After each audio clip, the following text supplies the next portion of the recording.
Hello there, and welcome to Umber Dreams Archives. I'm so glad you found your way here tonight. Before we begin, take a moment to get comfortable. Let your body settle into wherever you are, and know that there's nowhere else you need to be right now.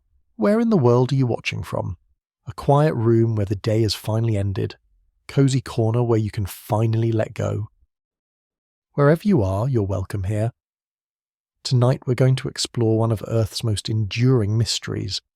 Why 70% of our planet's surface remains less explored than the surface of Mars.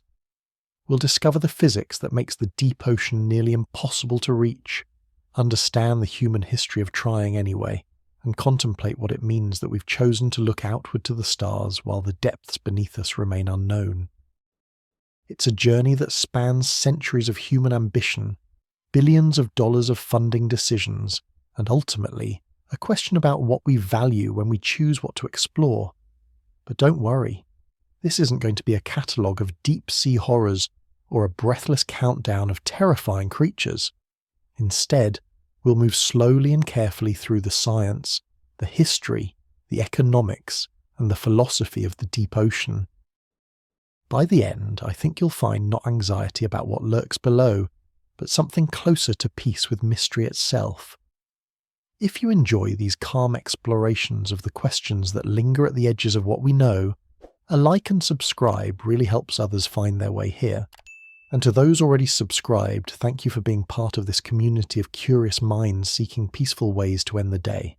So settle in now, let your shoulders drop away from your ears, take a slow breath, and feel the weight of your body supported completely. And let's begin our slow drift down through the question of why. In an age when we photograph distant galaxies and land robots on asteroids, we still haven't seen most of our own ocean floor. There's nowhere you need to be, nothing you need to do. Just listen, and let the story unfold like water finding its level, inevitable and calm. Let's begin with a number that seems impossible in our modern age.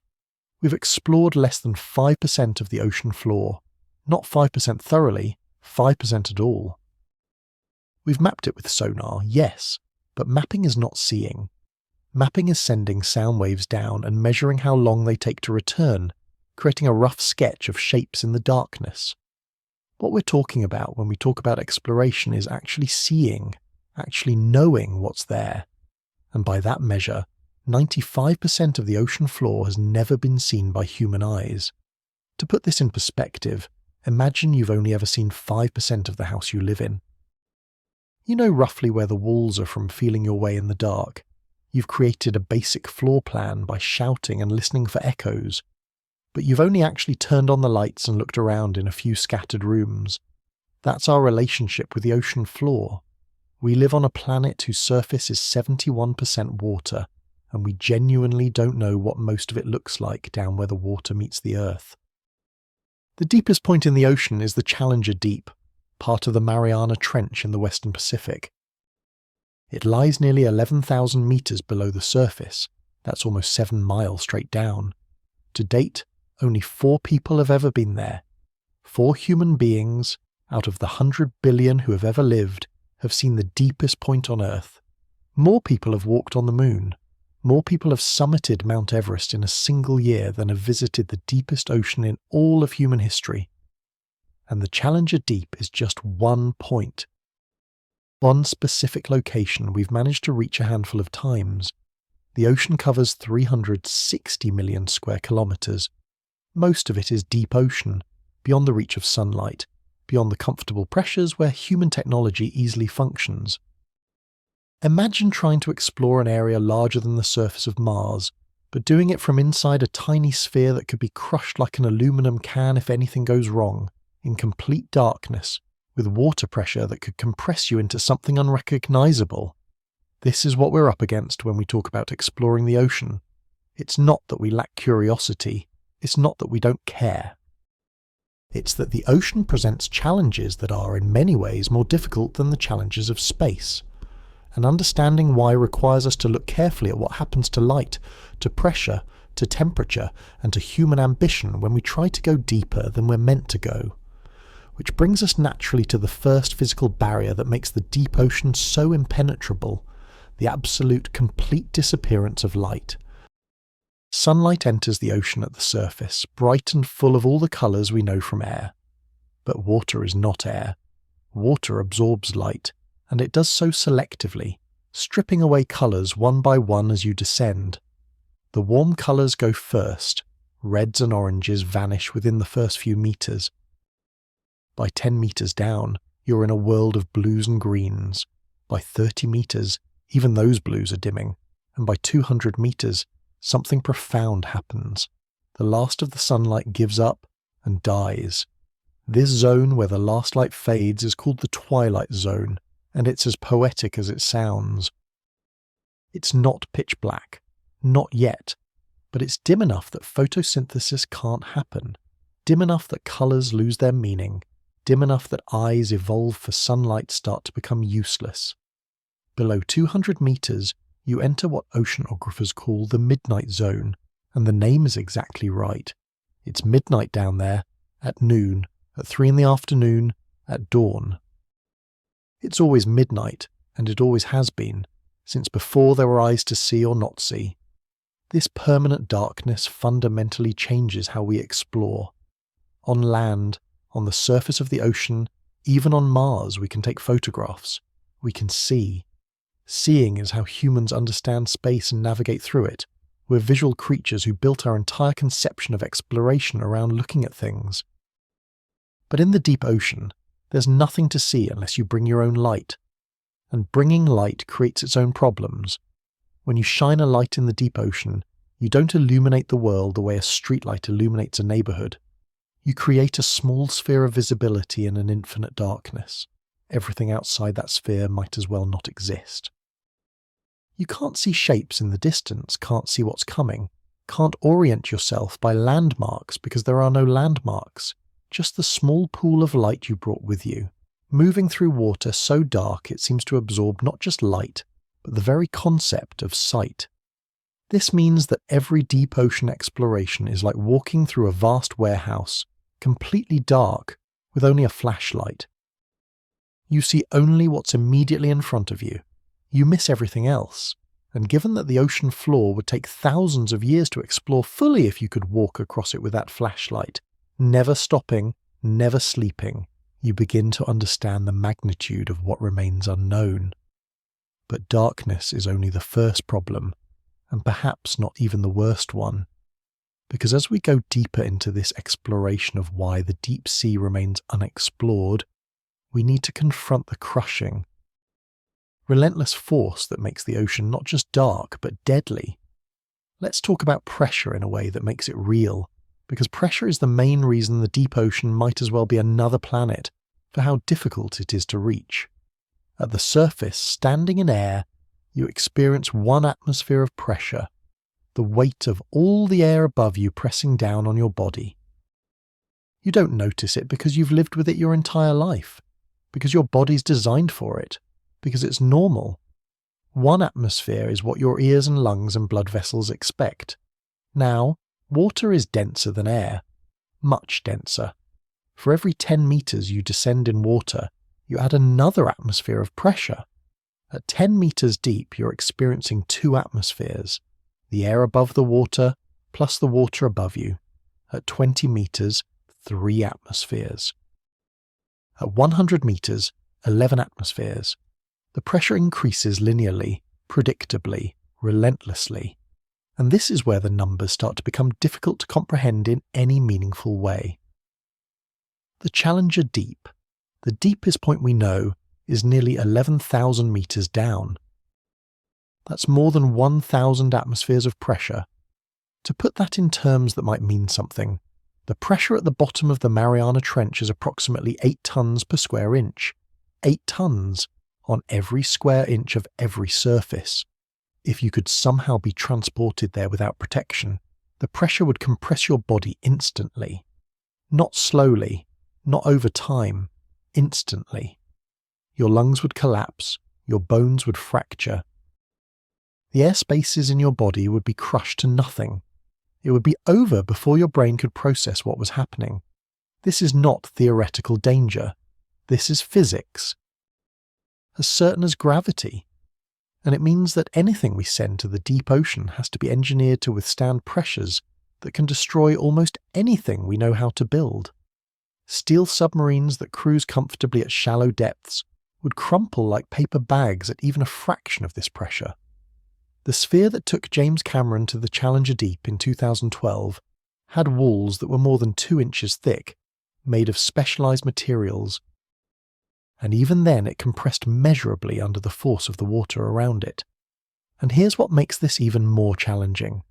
As you go deeper, the pressure doesn't just make things harder, it makes them heavier.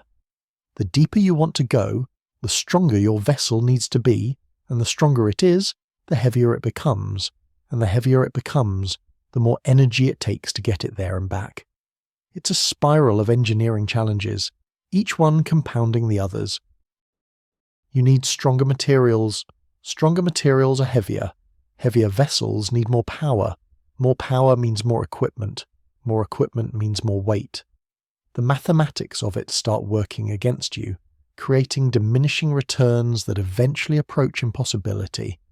This is why we can send relatively simple robots to Mars but struggle to send anything sophisticated to the deep ocean. Mars has no pressure to speak of. Its atmosphere is less than 1% of Earth's. The challenge there is distance and radiation and cold, but not pressure. Pressure is unique to the ocean, and it's unforgiving in a way that makes space travel, paradoxically, seem almost gentle by comparison. And the pressure works together with something else, something we rarely think about, but that adds another layer of difficulty to the already nearly impossible task of exploring where the world meets its own water at the very bottom of everything we know. The surface of the ocean can be warm, even pleasant. Tropical waters hover around 27 degrees Celsius, comfortable enough to swim in without protection for hours. But the ocean is not uniform in temperature any more than it's uniform in depth. Temperature, like light, changes as you descend, and the change follows rules we can predict but still find difficult to work within. The thermocline is the layer where temperature drops sharply, usually between 200 and 1,000 meters down. Above it, the sun warms the water, creating a livable zone where most marine life concentrates. Below it, the sun's influence ends, and the temperature settles into something constant and cold. In the deep ocean, in the midnight zone and below, the temperature hovers between 1 and 4 degrees Celsius, just above freezing. Constant, everywhere, regardless of whether you're in tropical waters or polar seas. The deep ocean is always cold, has always been cold. Will always be cold. This cold creates problems for exploration that go beyond simple discomfort. Electronics fail in cold, batteries drain faster, materials become brittle, rubber seals contract and crack. Machinery that works perfectly at the surface develops problems when subjected to hours of near-freezing temperatures combined with crushing pressure. And humans, if we were somehow foolish enough to try to survive there unprotected, would develop hypothermia in minutes. Our bodies are not designed for cold, not at this level, not for extended periods. We evolved in sunshine, in air, in temperatures that vary but stay within a range our metabolism can handle. The combination of cold and pressure creates a unique challenge. You need equipment that can stay flexible and functional in near-freezing temperatures, while also being strong enough to withstand pressures that would destroy most materials. These requirements often conflict. Materials that stay flexible in cold are often not strong enough for pressure. Materials strong enough for pressure are often too brittle in cold. Finding the balance requires specialized engineering, expensive materials, and extensive testing that all adds to the cost and complexity of deep ocean exploration.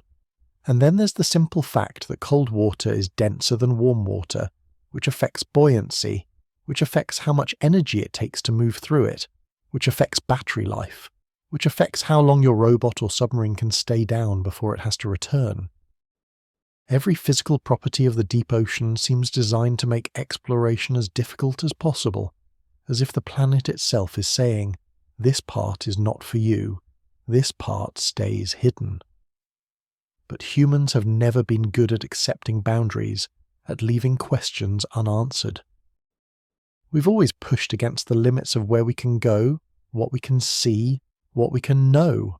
And the history of trying to reach the deep ocean is a history of ingenuity and ambition, of gradual progress measured not in miles but in meters, not in decades but in centuries. It's a history worth understanding because it shows us both how far we've come and how far we still have to go, how much we've achieved and how much remains forever, perhaps, just beyond our reach. Human beings have wondered about the deep ocean for as long as we've lived near water. Ancient civilizations told stories of what might live in the depths, monsters and gods, treasures and terrors. The Greeks imagined Poseidon's palace somewhere below the waves. Norse mythology placed the world's serpent Jörmungandr in the deep. Japanese folklore spoke of the dragon palaces beneath the sea. Every culture with access to the ocean developed stories about what might exist where they couldn't go, because not knowing is intolerable to the human mind, and stories are how we fill the gaps in our knowledge. But wondering and exploring are different things. For most of human history, we couldn't explore the deep ocean because we had no way to survive there. Freediving, holding your breath and swimming down, can take experienced divers to maybe 100 meters if they're exceptional. Most people can't go past 20 or 30 meters before the pressure, the cold, and the desperate need for air drive them back to the surface. 100 meters is deep by human standards, but it's nowhere near the deep ocean. It's barely past where the light fades. The first real attempts to go deeper came with diving bells in the 1600s. Simple devices, really, just air-filled chambers lowered on ropes. The air inside would compress as you descended, giving the diver a small space to breathe while working underwater.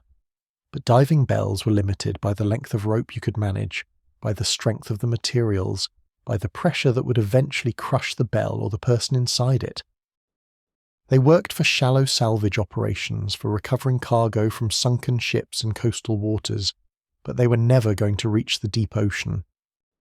They were a beginning, though, a first step toward the idea that maybe, with the right equipment, we could go where we weren't designed to go.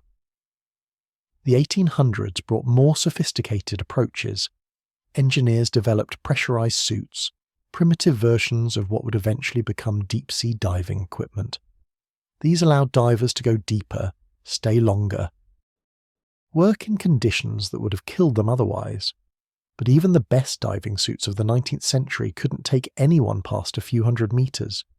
The pressure was simply too great, the danger too immediate, the technology too limited. Every improvement helped, but the deep ocean, the real deep ocean, miles down, remained as unreachable as the surface of the moon. What's fascinating is that even as we developed better technology, even as we learned more about the physics of pressure and the biology of the ocean, we still focused most of our attention on the surface and the shallows. The ocean was a resource, a highway for trade, a source of food and commerce. What lay at the bottom wasn't relevant to daily life, wasn't economically valuable, wasn't worth the extraordinary effort and expense it would take to reach. The deep ocean remained unexplored not because we couldn't imagine exploring it, but because we had no compelling reason to try beyond simple curiosity. And curiosity throughout most of history hasn't been enough to justify the enormous cost of deep-sea exploration. But there were always a few people for whom curiosity was enough, for whom the question of what lies beneath was worth pursuing regardless of practical value. And it's these people, these handful of scientists and inventors and adventurers, who slowly, carefully began to push the boundaries of how deep we could go and what we could learn when we got there. Their stories are stories of incremental progress, of small victories measured in meters, of risking everything to see something no one had ever seen. And those stories begin, properly, in the early 20th century with a man in a steel ball, dangling on a cable, descending into darkness. William Beebe was an ornithologist, a scientist who studied birds, which makes his contribution to deep ocean exploration wonderfully ironic. He spent years watching creatures that flew through air, and then decided to see what swam through water too deep for light. In the early 1930s, he collaborated with an engineer named Otis Barton to create something called a bathysphere, a hollow steel sphere with thick walls and tiny windows, designed to be lowered into the ocean on a cable while people sat inside. The bathysphere was, by modern standards, terrifyingly simple. It was a ball of steel about 4.5 feet in diameter, weighing 5,000 pounds empty, with walls more than an inch thick. 2 people could fit inside if they didn't mind being cramped, and there was one small window made of fused quartz through which they could look out into the water. A cable connected the bathysphere to a ship on the surface, providing power for a light and a telephone line for communication. That was it. No propulsion, no navigation, no way to move horizontally or control the descent beyond asking the people on the ship to lower or raise the cable. If the cable broke, the bathysphere would sink to the ocean floor and stay there forever, with whoever was inside. In 1934, Beebe and Barton descended to 923 metres, just over 3,000 feet. It was the deepest any human had ever gone, and Beebe described what he saw through that small window with the wonder of someone seeing an alien world. He reported fish with bioluminescent lights, creatures that glowed in the darkness, forms of life that seemed impossible. Some of what he described was later verified. Some remains questionable when you're the only person who's been somewhere who can confirm or deny what you saw. But regardless of the precise accuracy of every observation, Beebe had done something profound.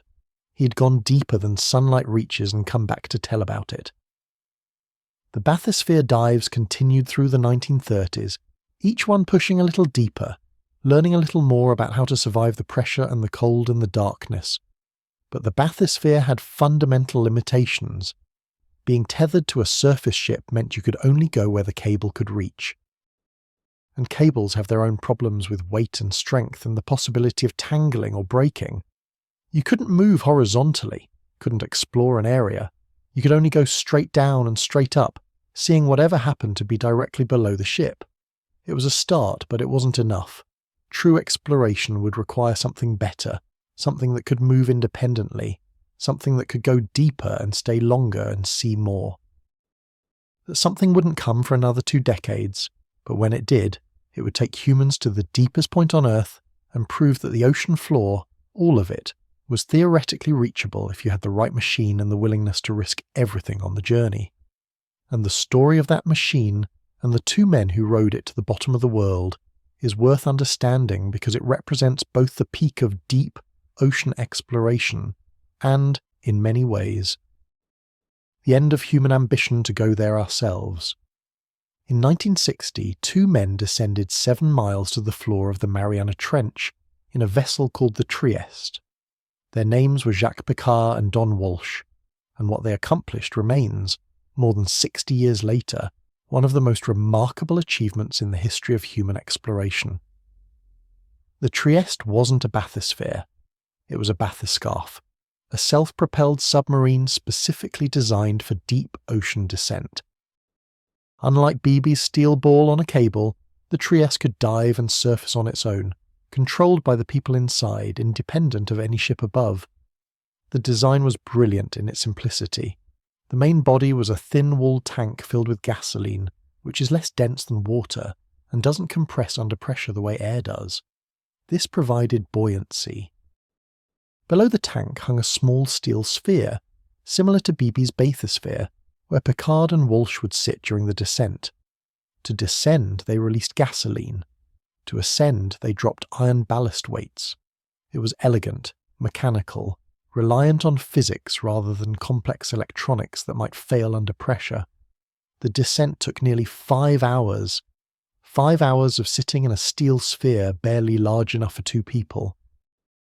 Watching through a small window as the light faded and the darkness became absolute, feeling the temperature drop, hearing the occasional groan and creak of metal adjusting to pressures it was barely designed to withstand.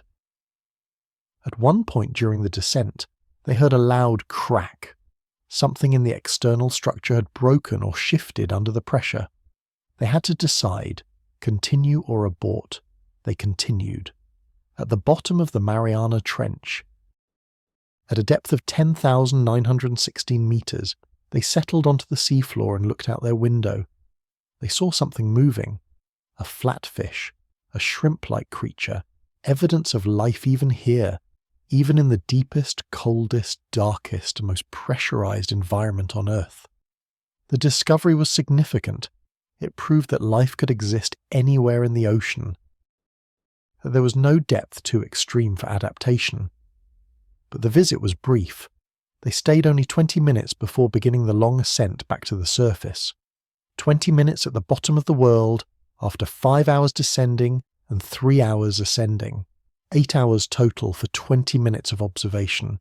And then, remarkably, no one went back. Not for 52 years. The Trieste proved it was possible to reach the deepest ocean. But proving something is possible doesn't make it practical, doesn't make it affordable, doesn't make it worth repeating.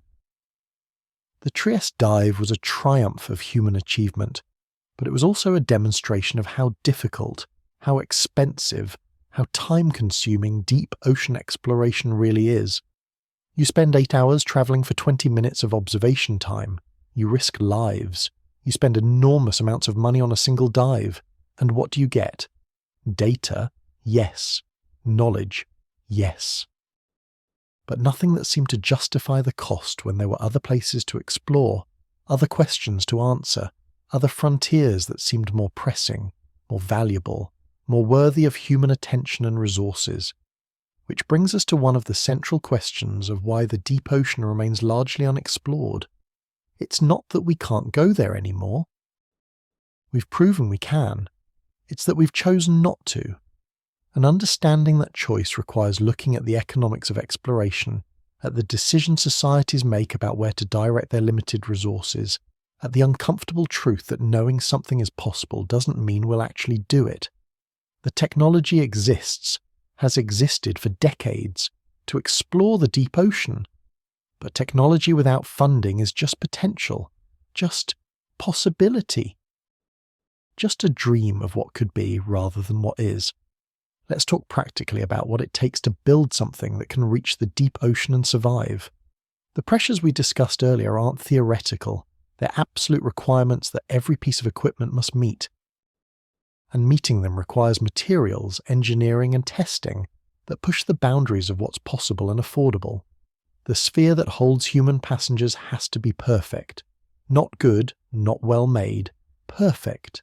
A single flaw in the metal, a tiny crack, a weakness in the structure anywhere. And the pressure will find it and exploit it catastrophically.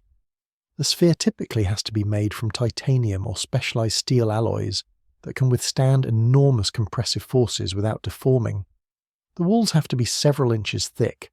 The shape has to be spherical because a sphere distributes pressure evenly. Any other shape creates stress points where pressure concentrates and failure becomes more likely. The windows, if there are any, are another challenge entirely. Glass breaks under pressure, even thick glass breaks. The windows in deep-sea vessels are typically made of acrylic or synthetic sapphire, shaped as cones that actually get stronger under pressure because the force pushes them into their frames. But these windows are small, limiting visibility, and they're expensive to manufacture to the tolerances required. Each window is a potential failure point, so most deep-sea vehicles minimize them or eliminate them entirely, relying instead on cameras and sensors. Then there's the matter of propulsion and navigation. In complete darkness, you can't navigate by sight. You need sonar, you need gyroscopes, you need sophisticated electronics that can maintain accuracy under pressure and cold. You need thrusters that can move you precisely in 3 dimensions because currents in the deep ocean can be strong and unpredictable. You need battery systems that won't fail in the cold, that can provide power for hours or days of operation, that are themselves pressure resistant and won't explode or leak toxic materials if compromised. Communication is another layer of complexity. Radio waves don't travel through water, they're absorbed almost immediately. This means you can't use radio to talk to the surface or to transmit data. Instead, you use acoustic signals, essentially underwater sound, which travels well through water but is slow and limited in bandwidth. You can send simple messages, basic data, but you can't transmit video feeds or high-resolution images in real time. Everything has to be recorded and brought back, or compressed and sent slowly over acoustic links. Life support systems have to be completely reliable. In a sealed sphere at the bottom of the ocean, you can't just open a window for fresh air. You need carbon dioxide scrubbers to remove the CO2 you exhale. You need oxygen supplies or systems that can generate oxygen from stored chemicals. You need temperature regulation because the outside might be near freezing, but the electronics and human bodies inside generate heat. You need redundancy in everything because there's no possibility of rescue if something fails. If your life support stops working at the bottom of the Mariana Trench, you die there. There's no emergency backup plan, no calling for help, no quick ascent to safety. All of this, the sphere, the windows, the electronics, the propulsion, the communication, the life support, has to be packaged into something that can actually make the descent. And every component adds weight, which adds to the challenge of achieving neutral buoyancy, which affects how much energy you need to move and how long you can stay down. The engineering becomes a series of trade-offs, each one limiting the others, creating a final product that is incredibly sophisticated, incredibly expensive, and still fundamentally limited in what it can do and how long it can operate. And this is for just one vehicle, one dive, one tiny point in an ocean that covers most of the planet. The scale of what it would take to thoroughly explore the deep ocean starts to become clear. Thousands of these vehicles, thousands of dives, decades or centuries of effort, and costs that start to approach the budgets of entire space programs. Which raises the question, if we have the technology, why aren't we using it? Why aren't there fleets of deep-sea vehicles systematically mapping every metre of the ocean floor? The answer, as with most things involving large-scale human endeavours, comes down to money and priorities, and the choices we make as societies about what's worth knowing. Here's a number that tells you almost everything you need to know about why the deep ocean remains unexplored. NASA, the American Space Agency, receives an annual budget of approximately $25 billion. NOAA, the National Oceanic and Atmospheric Administration, receives approximately $6 billion, and only a fraction of that goes to ocean exploration specifically. For every dollar spent exploring the oceans, roughly $10 are spent exploring space. The disparity is even more stark when you compare deep ocean exploration funding to deep space exploration. The James Webb Space Telescope cost $10 billion to develop and launch. The total amount spent on deep ocean exploration globally in the last decade doesn't approach that figure. Why? The answer is complicated, but it starts with visibility and inspiration. Space is visible. Anyone can look up at night and see stars, can imagine distant worlds, can dream of futures among the cosmos. Space agencies produce spectacular images of nebulae and galaxies, of Mars rovers and Saturn's rings, imagery that captures public imagination and generates political support. When NASA achieves something remarkable, it makes headlines worldwide. People care because space feels like the future, feels like progress, feels like human destiny stretching out toward the infinite. The ocean doesn't have that same cultural resonance.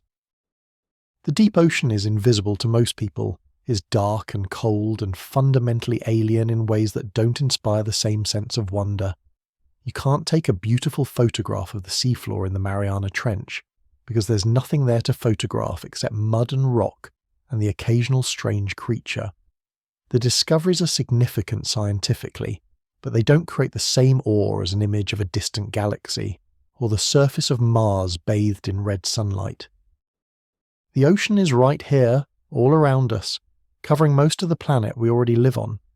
It doesn't represent the future or human expansion or the romance of the frontier in the way that space does. There's also the matter of practical returns. Space exploration has given us satellite technology, GPS, telecommunications, weather forecasting, and countless innovations that have commercial and military applications. The ocean has given us fish. I say that somewhat facetiously, but it makes the point. The economic and technological returns from ocean exploration are less immediately obvious, less clearly valuable to the governments and corporations that fund large-scale scientific endeavours. Yes, the ocean affects climate, affects weather, affects the biology and chemistry of the entire planet. But those are long-term, complex, difficult to quantify benefits that don't translate easily into budget justifications or quarterly earnings reports. And then there's the simple fact that space exploration captures the political imagination in ways ocean exploration doesn't. The space race of the 1960s was about national prestige, about demonstrating technological superiority, about winning a competition that the whole world was watching. Ocean exploration has never had that same geopolitical significance. No country has ever felt compelled to explore the deep ocean to prove something to rival nations. There's no ocean race, no competition to see who can map the seafloor first or who can reach the deepest points. It's simply not structured in a way that generates political will or public excitement. The result is chronic underfunding. Ocean scientists work with budgets that are fractions of what space scientists receive. They make do with aging equipment, with limited ship time, with robots that are sophisticated but few in number. They achieve remarkable things with limited resources. Every discovery from the deep ocean represents extraordinary effort and ingenuity, working within severe constraints. But the fundamental limitation remains. You can only explore as much as your funding allows, and the funding for ocean exploration has never been adequate to the task of thoroughly mapping and studying 70% of the planet's surface. This creates a vicious cycle. Limited funding means limited discoveries. Limited discoveries mean less public interest. Less public interest means less political pressure to increase funding. Meanwhile, space programs produce spectacular results that justify their budgets and generate calls for more funding, creating a virtuous cycle in the opposite direction. And so the gap widens year by year, billion by billion, until we reach the absurd situation we're in now, where we have better maps of Mars than we do of our own ocean floor. But let's be clear about something. This isn't inevitable.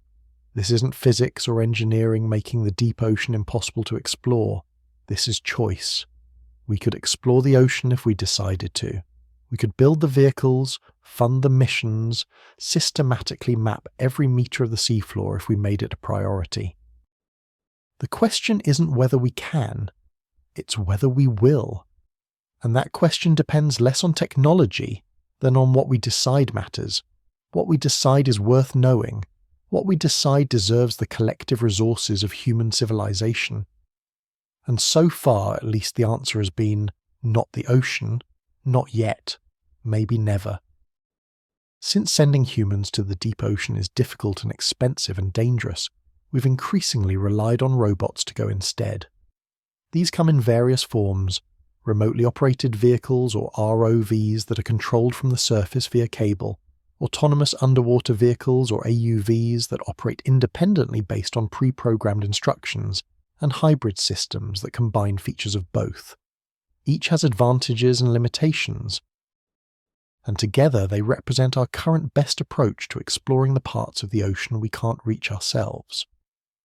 ROVs are essentially underwater drones connected to a surface ship by a tether that provides power and communication.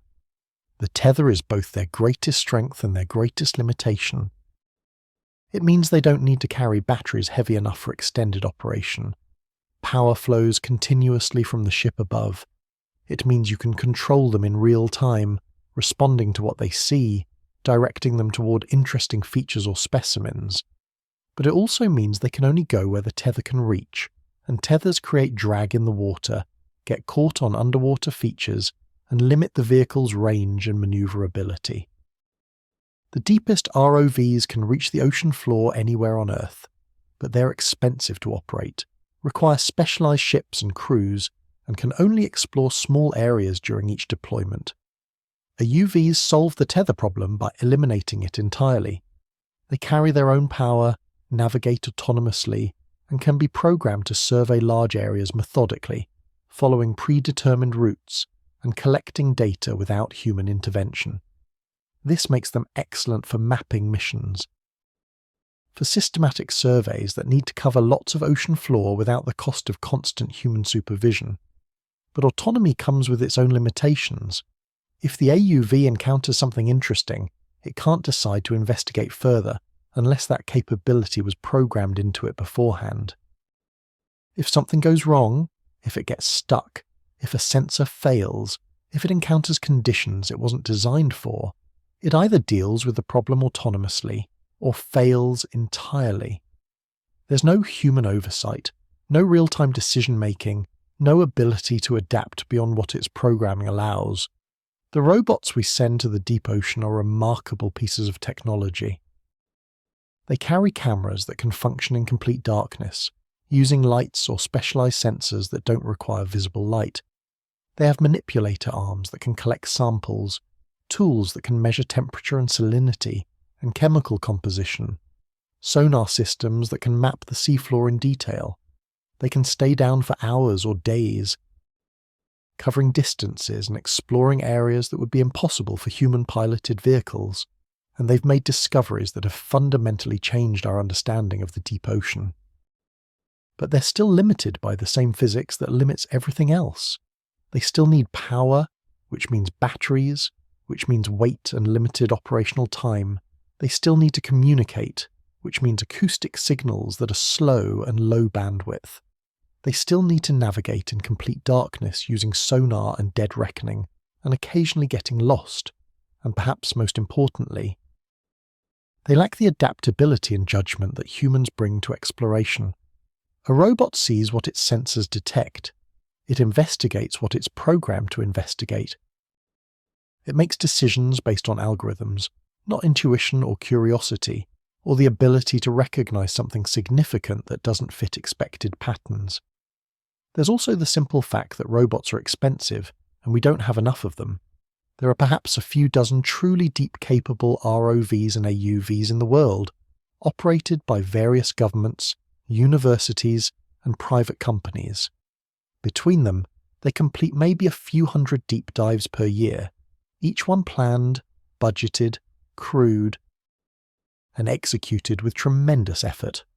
That's hundreds of dives into an area covering 360 million square kilometers. It's like trying to explore an entire continent by visiting a few parking lots per year. The coverage is so sparse as to be almost meaningless at the scale of the whole ocean, and yet these robots have found things that surprised us, that challenged our assumptions, that showed us the deep ocean is stranger and more alive than we imagined. They've discovered ecosystems that shouldn't exist, creatures that defy explanation, geological features that rewrite our understanding of how the planet works. Every dive brings back data that raises new questions even as it answers old ones, which suggests that if we could somehow increase the number of dives by a factor of 100 or 1,000, if we could systematically explore the ocean the way we've systematically mapped Mars or Venus, we would find wonders beyond anything we've currently imagined. But doing that would require a shift in priorities, in funding, in collective human interest. And that shift hasn't happened yet and might never happen, which means the deep ocean will likely remain mostly unknown for the foreseeable future, explored only in fragments, understood only in pieces, a mystery that persists not because it's unsolvable, but because we haven't chosen to solve it. Let's talk about what we've found in the fragments of the deep ocean we've explored, because the creatures that live there are so strange, so unlike anything from the surface or the shallows, that they challenge our basic assumptions about what life requires and where it can exist. These are organisms that evolved in complete darkness, in crushing pressure, in near-freezing temperatures, in environments that seem designed to make life impossible, and yet life found a way. Bioluminescence is everywhere in the deep ocean. Everywhere. Most creatures down there produce their own light through chemical reactions in specialized organs. They use it for hunting, for attracting mates, for defense, for camouflage. A fish might have lights along its belly that match the dim glow of the surface far above, making it invisible to predators below. Another might have a glowing lure dangling in front of its mouth, attracting prey close enough to strike. Some organisms flash brightly when threatened, hoping to startle predators or attract larger predators that might attack their attacker. The variety of bioluminescent adaptations is staggering, and it all happens in darkness so complete that humans without artificial light would see nothing at all. The anglerfish is perhaps the most famous deep-sea creature, though what most people picture is actually the female.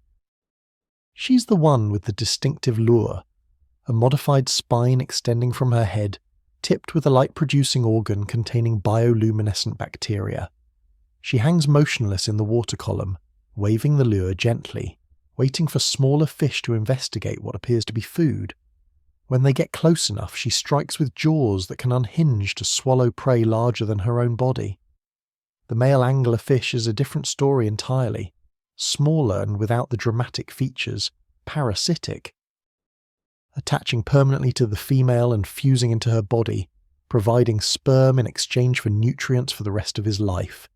It's a reproduction strategy so alien it seems invented, but it makes sense in an environment where finding a mate in infinite darkness might happen only once in a lifetime. Better to never let go once you've found one. Then there are the giant isopods, crustaceans that look like enormous pill bugs, growing to over a foot in length, scavenging the seafloor for whatever dead material drifts down from above. They have huge compound eyes adapted for extremely low light, though whether they actually see much at the depth they inhabit is unclear. They can survive for months or even years without food, their metabolism slowed to a crawl, waiting patiently for the next whale carcass or large fish to sink to the bottom and provide a rare feast. The vampire squid isn't actually a squid despite its name, and it doesn't drink blood.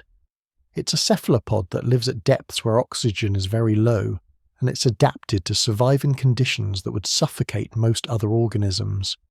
Its name comes from its appearance: dark body, red eyes, webbing between its arms that looks like a cloak.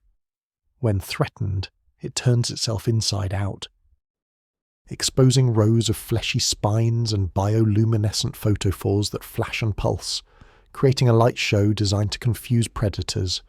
It's a defensive display unlike anything seen in surface-dwelling animals. And then there are the creatures we've only seen once or twice, species so rare or so deep-dwelling that we barely know they exist.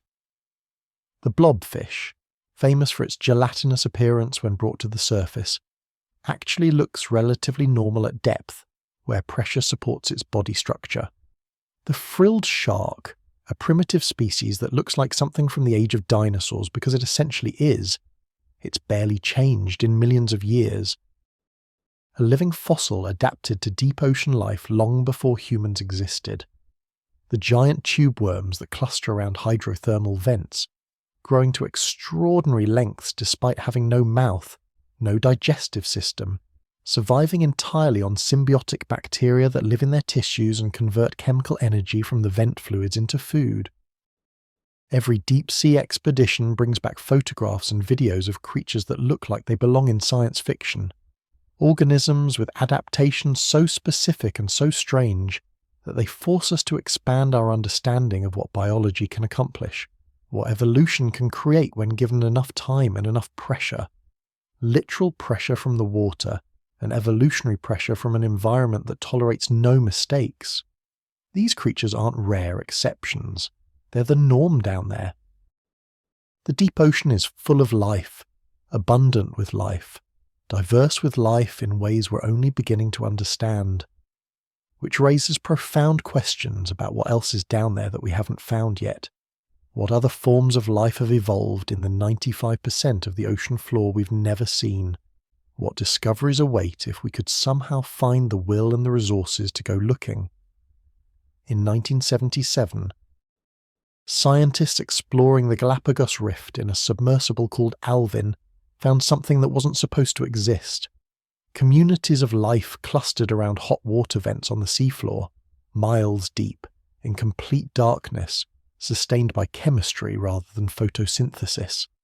The discovery challenged fundamental assumptions about how ecosystems work, about what life requires, about the limits of biology.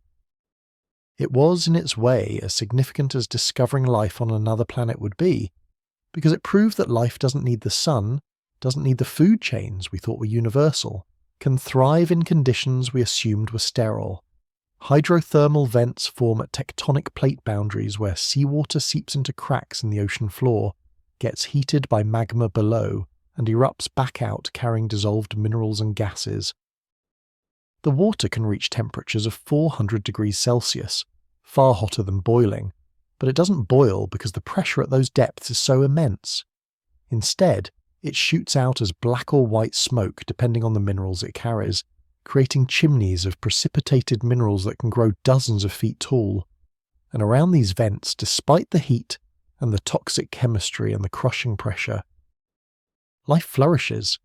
The base of these ecosystems isn't plants or algae performing photosynthesis.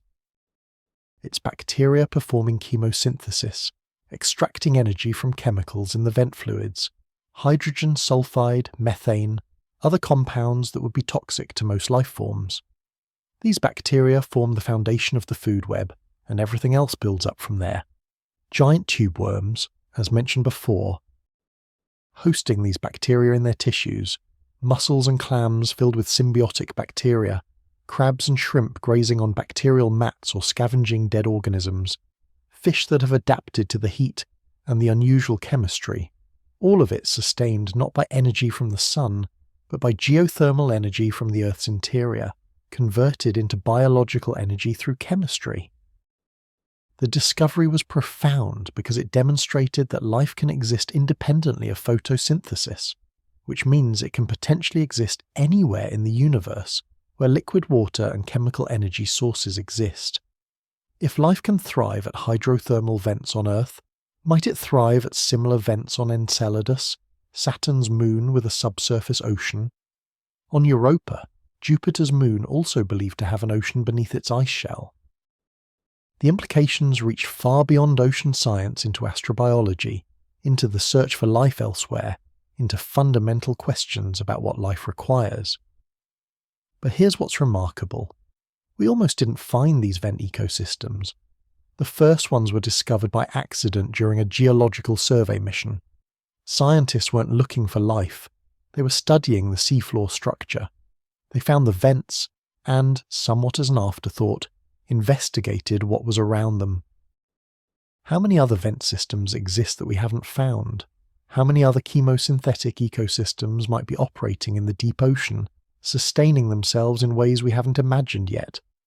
The ocean floor has thousands of miles of mid-ocean ridges where vents could potentially form. We've explored tiny fractions of these ridge systems. The rest remain unknown, unexplored, potentially harbouring biological communities we don't yet know about. And it's not just vents. Since the discovery of hydrothermal vent ecosystems, scientists have found other chemosynthetic communities in different contexts. Cold seeps where methane and other chemicals leak from the seafloor, whale falls where decomposing whale carcasses create temporary oases of life, even communities living in sediments feeding on chemicals that migrate up from deep underground. Each discovery reinforces the same lesson. Life is more resourceful, more adaptable, more persistent than we assumed. The deep ocean isn't a barren desert. It's full of life, complex life, ecosystems operating by rules we're still working to understand. The philosophical implications are worth contemplating. For centuries we assumed that all life on Earth ultimately depended on the sun, that energy flowed down through ecosystems from photosynthetic organisms at the base. The discovery of vent ecosystems showed that assumption was incomplete. Life can exist in total independence from solar energy, can build entire ecosystems around geothermal chemistry. It's a reminder that our understanding is always provisional, that every exploration has the potential to overturn assumptions we thought were fundamental.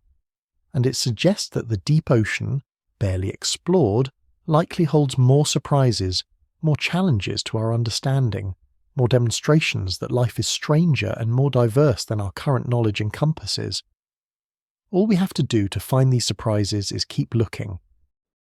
Keep sending robots and vehicles and people into the darkness to see what's there, and whether we do that, whether we make that choice, remains an open question. When we think about ocean exploration, we tend to think about the creatures, the biology, the life forms that might exist in the deep. But there's another aspect that's equally unknown, the geology, the physical structure of the seafloor itself. We've mapped it with sonar, yes, but sonar gives you rough shapes, basic topography. It doesn't show you details, doesn't reveal the textures and colours and compositions that you'd see if you were actually there looking at it. And the seafloor is not uniform, not simple, not featureless mud extending in all directions. The ocean floor has mountain ranges larger than any on land. The Mid-Atlantic Ridge, for instance, runs down the centre of the Atlantic Ocean, a massive underwater mountain system created by tectonic plates pulling apart and new crust forming in the gap. It extends for 10,000 miles, has peaks that rise more than 2 miles from the surrounding seafloor, and we've seen maybe a fraction of a percent of it directly. We know it's there. We can map its general shape. But we don't know what it looks like, don't know the details of its geology, don't know what minerals might be exposed or what ecosystems might exist at specific locations along its length. There are underwater volcanoes by the thousands, called seamounts, rising from the abyssal plains like islands that never quite reach the surface. Many are home to unique ecosystems because they disrupt ocean currents, creating upwellings that bring nutrients from the deep to shallower waters where photosynthesis can occur. Fish congregate around seamounts. Corals grow on their slopes. Some seamounts are so unexplored that we don't even know they exist. Sonar suggests their presence, but we haven't visited them, haven't confirmed what they are or what might live on them. The trenches are another world entirely. These are the deep scars where tectonic plates collide and one slides beneath the other in a process called subduction. The Mariana Trench, the deepest, is just one of many. The Tonga Trench, the Philippine Trench, the Peruchila Trench, each reaches depths of more than 6 miles. Each is hundreds of miles long. Each is largely unexplored. What do the slopes of these trenches look like? What geological processes are happening at those depths? Are there unique ecosystems adapted specifically to trench environments? We have theories, educated guesses, extrapolations from the few places we've visited. But we don't have comprehensive knowledge because comprehensive knowledge would require thousands of dives, years of study, resources we haven't allocated. There are also vast plains of sediment, the abyssal plains, where fine particles that settle from the water column above accumulate over millions of years into flat, featureless expanses of mud extending for hundreds or thousands of miles. These might seem boring compared to trenches and ridges and seamounts, but they're scientifically significant because that sediment contains a record of Earth's climate history, of biological productivity in the surface waters above, of volcanic eruptions and meteor impacts and major geological events.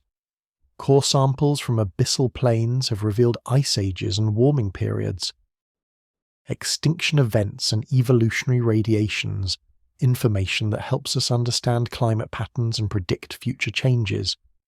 But we've sampled tiny fractions of these plains, have left most of the ocean floor's historical record unread. Lost in darkness and distance, and the simple fact that collecting sediment cores from 7 miles down is expensive and difficult and rarely funded. And then there are features we discover by accident and barely understand. Underwater canyons carved by ancient rivers when sea levels were lower. Fields of manganese nodules, potato-sized rocks rich in minerals. Lying on the seafloor in densities that make them potentially economically valuable if we could figure out how to mine them without destroying the ecosystems that depend on them.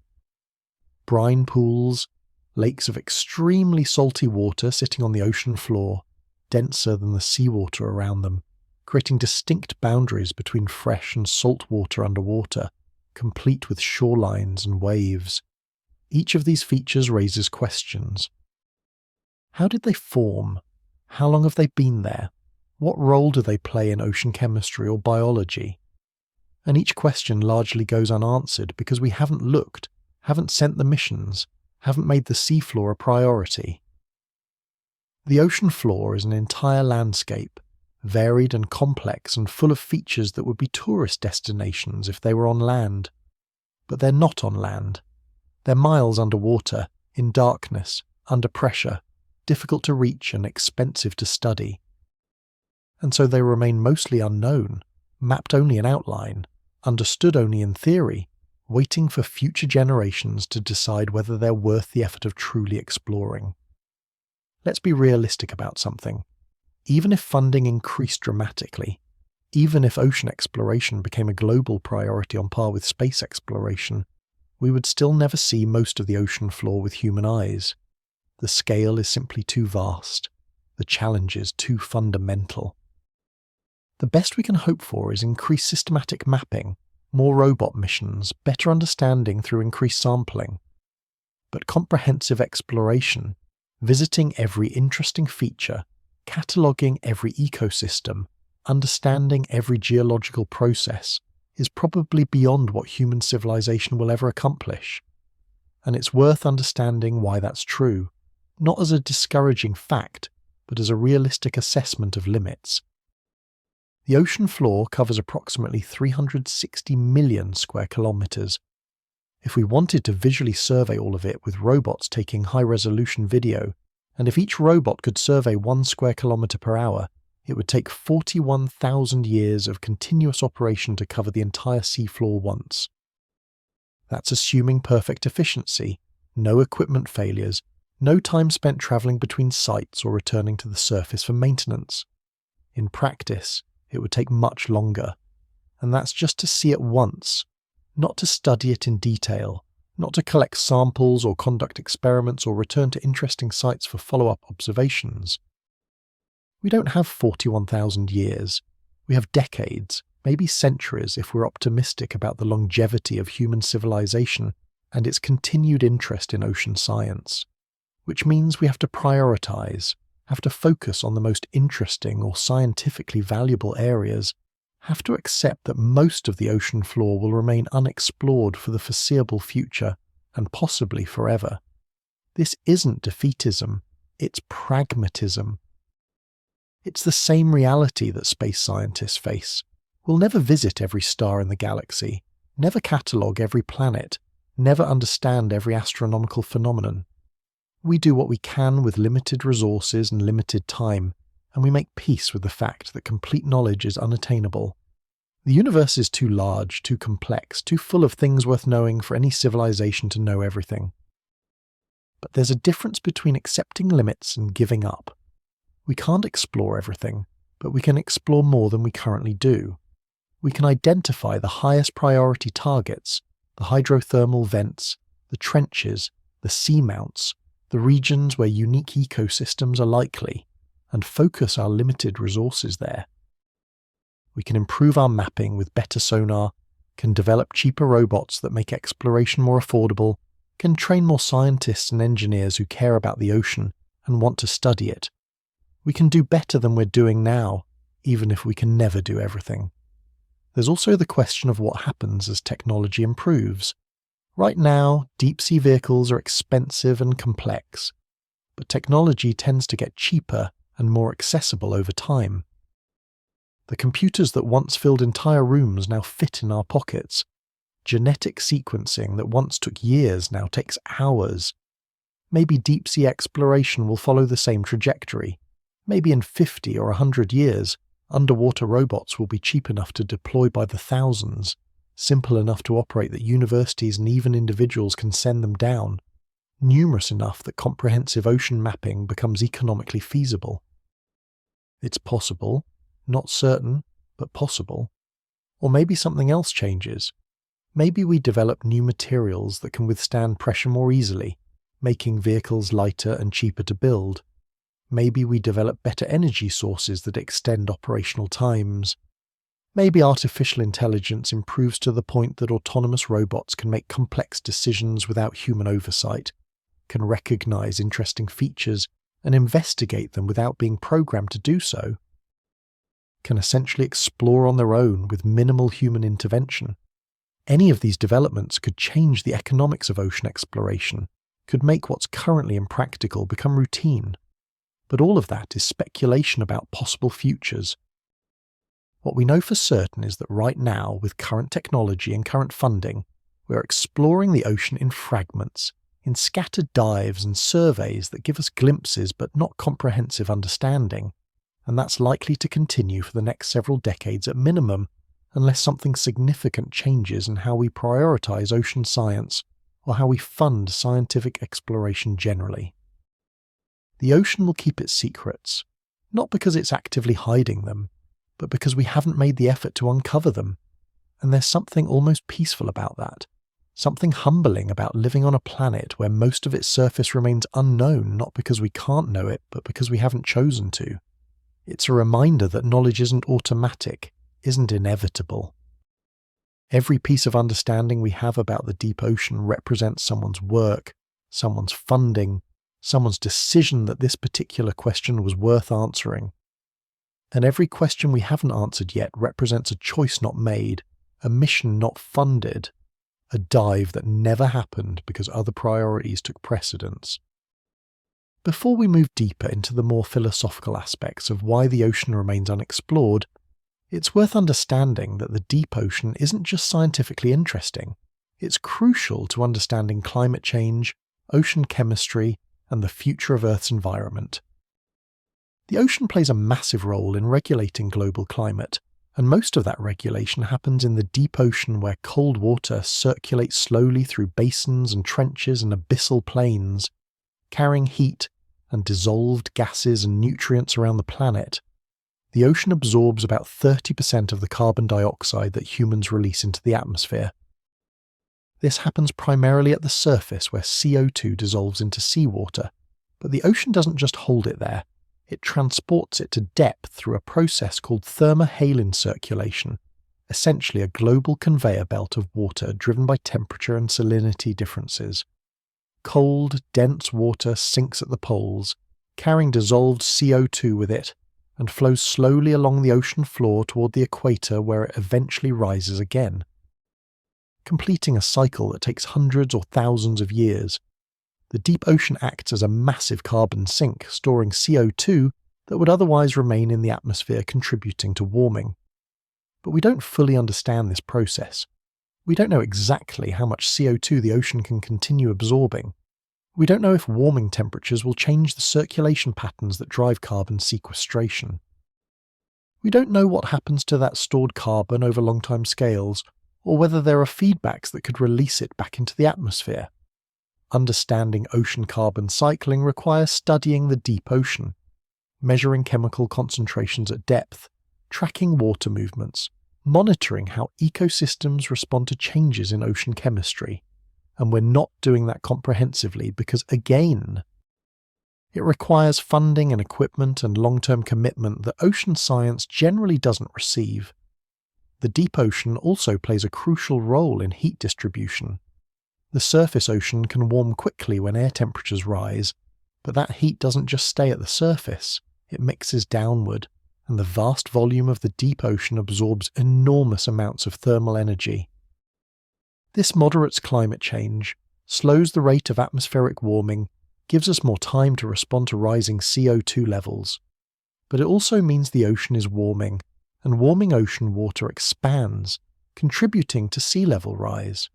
It also means that even if we stopped emitting CO2 tomorrow, the ocean would continue warming for decades or centuries as the heat already absorbed continues to distribute through its depths.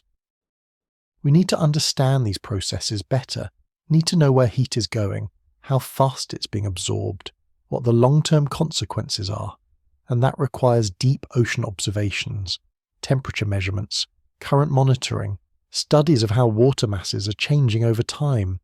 Some of this can be done with automated sensors, but we need many more sensors than we currently have, distributed across the ocean at various depths. Collecting data continuously for years or decades. It's doable technologically, but it requires sustained funding and international cooperation, and a recognition that ocean science is climate science, that you can't understand one without understanding the other. There are also ecosystems in the deep ocean that could be affected by climate change in ways we don't fully understand. Coral reefs in shallow water are bleaching and dying as ocean temperatures rise and acidity increases. But there are also deep-sea corals, cold water species that grow slowly over centuries, creating reef structures in the deep ocean. How will they respond to changing chemistry? Will they survive? Are they already changing in ways we haven't detected because we're not looking? And what about the hydrothermal vent communities, which depend on specific chemical and temperature conditions? If ocean circulation changes, if water chemistry shifts, could these communities collapse?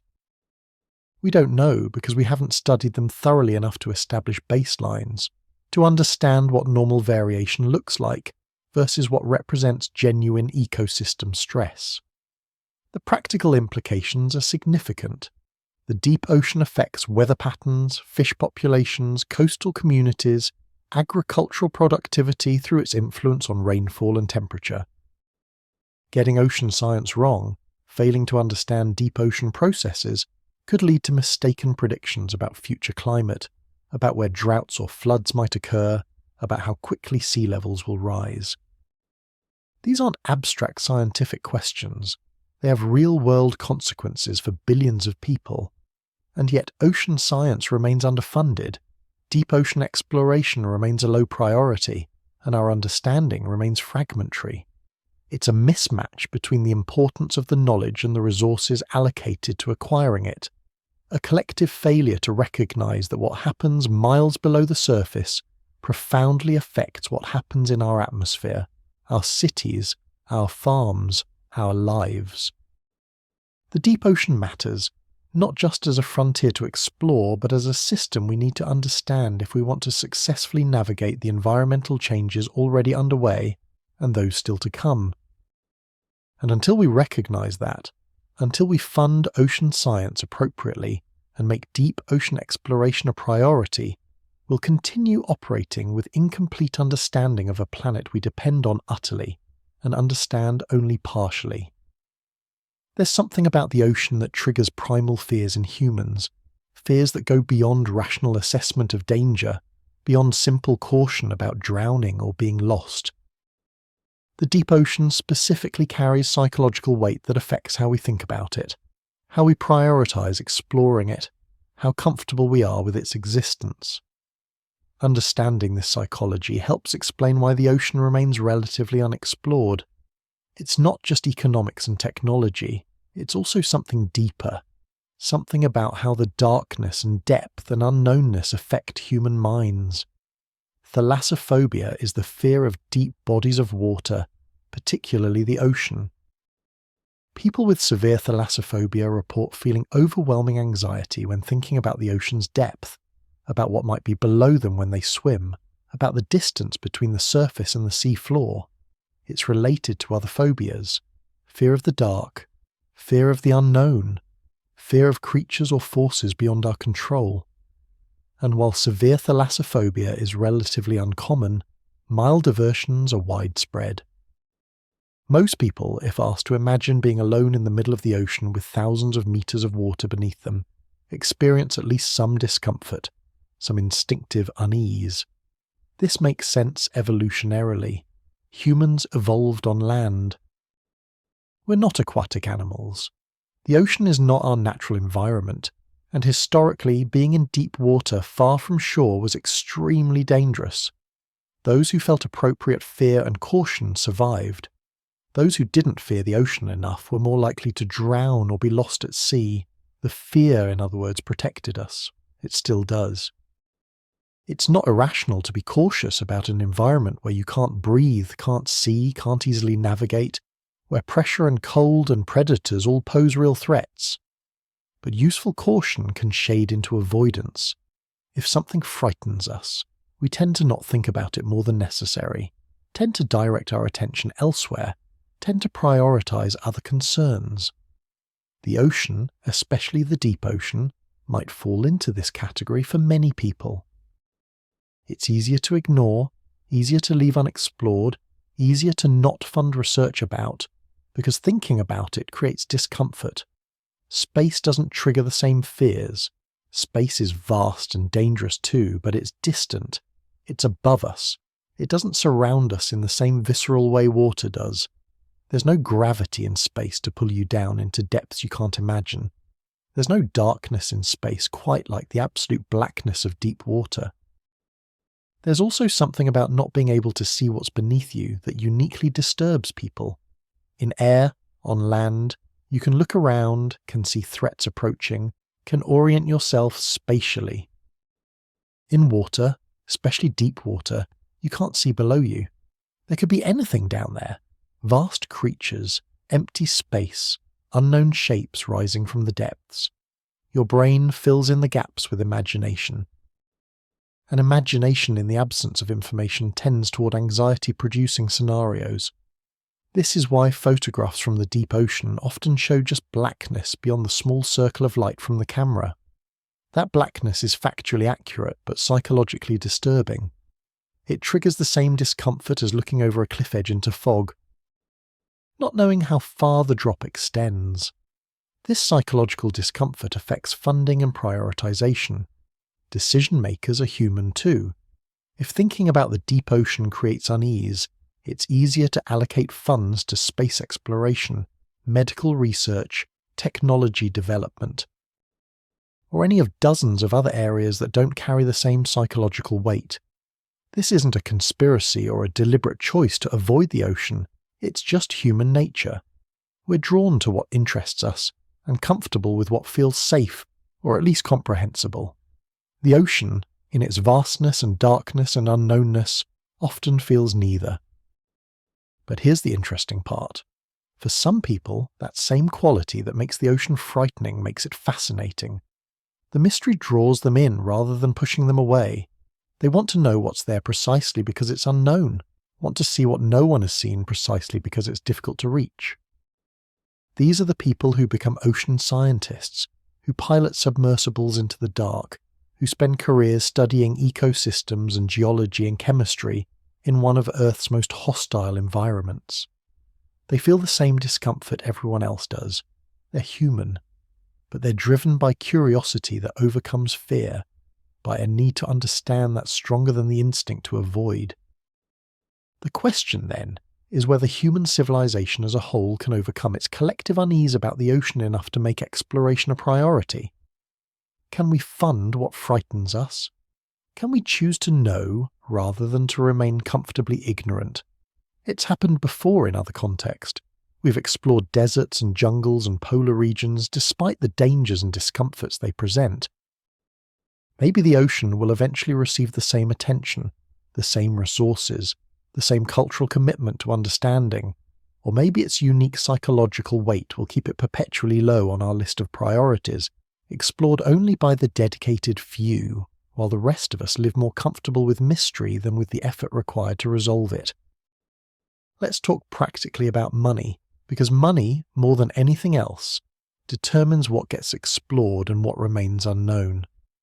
Deep ocean exploration is expensive in ways that are hard to fully convey without breaking down the actual costs involved. And when you understand the economics, you understand why governments and institutions and even private companies have largely chosen to spend their limited resources elsewhere. A single deep-sea submersible dive can cost anywhere from $20,000 to $50,000, depending on the vehicle, the depth, the duration, and the support required.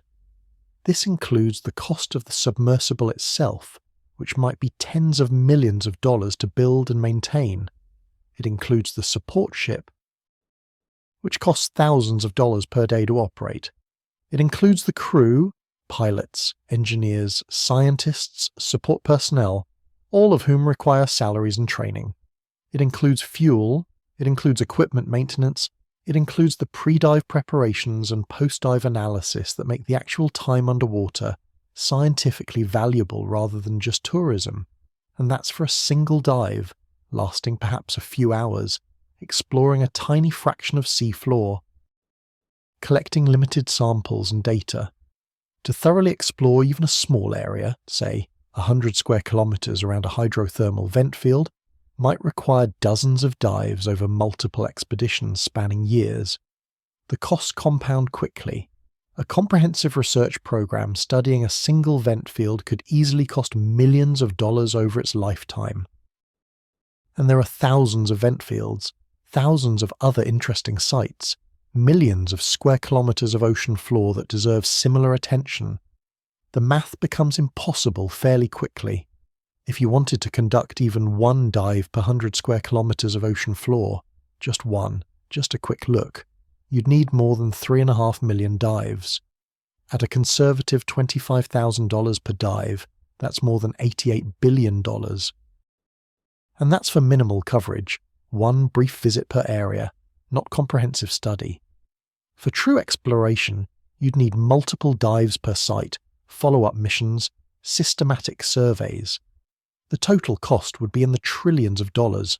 No country, no consortium of countries, no combination of governments and private companies has or will allocate that kind of money to ocean exploration.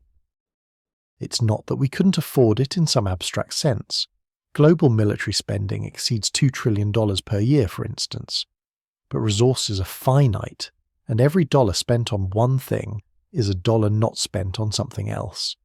And when decision makers consider where to allocate research funds, ocean exploration consistently loses to other priorities that seem more pressing or more likely to yield economically valuable results. This is where the lack of obvious economic returns hurts ocean science. Space exploration can point to satellites, telecommunications, GPS, weather forecasting, technologies that generate billions of dollars in economic activity and have clear military and commercial applications. Medical research can point to treatments that extend lives and reduce healthcare costs. Energy research can point to potential replacements for fossil fuels. But ocean exploration, the returns are harder to quantify. Knowledge about biodiversity, understanding of climate systems, better maps of the seafloor. These have value, certainly, but it's harder to put a dollar figure on them, harder to justify the expense when the benefits are diffuse and long-term. There have been attempts to find economic justifications. Deep-sea mining is sometimes promoted as a potential industry, harvesting manganese nodules or other mineral deposits from the sea floor. But deep-sea mining faces enormous technical challenges, environmental concerns, and uncertain economics.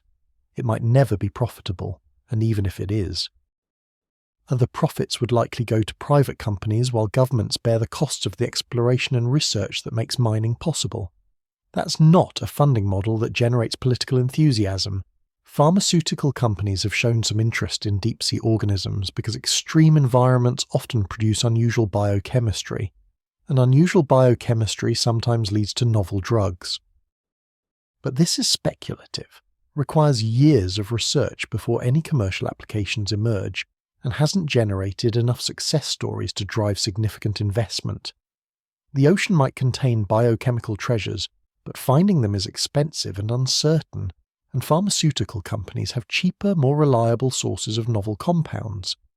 So we're left with a situation where the costs are enormous, the benefits are unclear or far in the future, and the political will to fund exploration is minimal.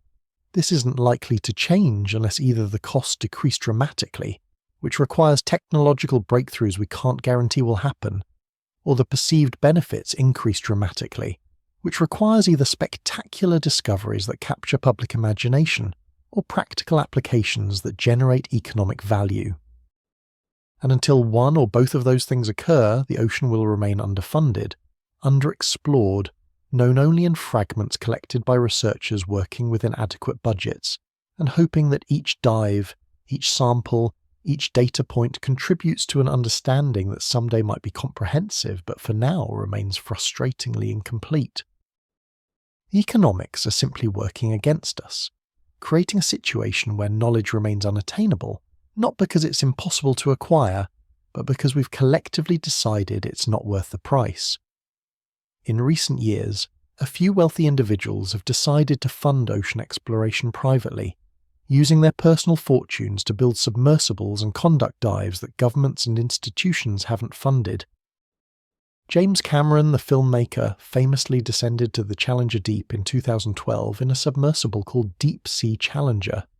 Victor Vescovo, an investor and explorer, has funded multiple dives to the deepest points in all 5 oceans as part of the 5 Deeps expedition. These private efforts have achieved real scientific results, collected valuable data, and demonstrated that ocean exploration doesn't have to wait for government budgets. But private exploration comes with its own complications. It's driven by individual interests and priorities rather than systematic scientific planning. Cameron wanted to make a documentary and satisfy personal curiosity. Vescovo wanted to set records and push technological boundaries. These are valid motivations, and the science that came out of these expeditions is legitimate and valuable. But it's not the same as a coordinated research program designed to answer specific questions or map particular areas systematically. Private exploration also raises questions about data sharing and ownership. Who owns the samples collected on a privately funded dive? Who controls the video footage and scientific observations? In government-funded research, there are established norms about data sharing, publication, and making results available to the broader scientific community. With private expeditions, those norms are less clear.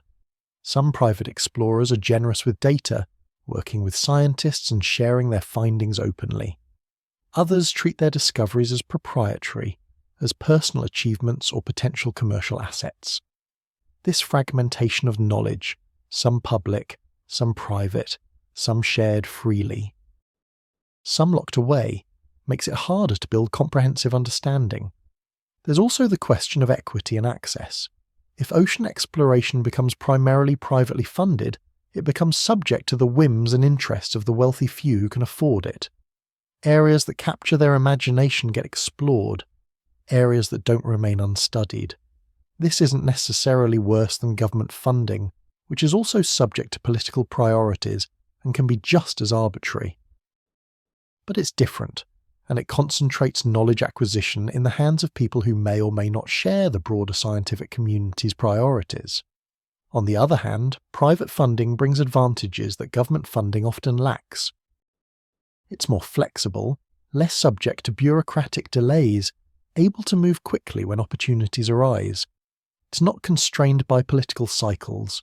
A wealthy individual can fund a multi-year project without worrying about changing administrations or congressional budget battles, and it can take risks that government programs might avoid, trying experimental technologies or approaches that might fail, but could also lead to breakthroughs.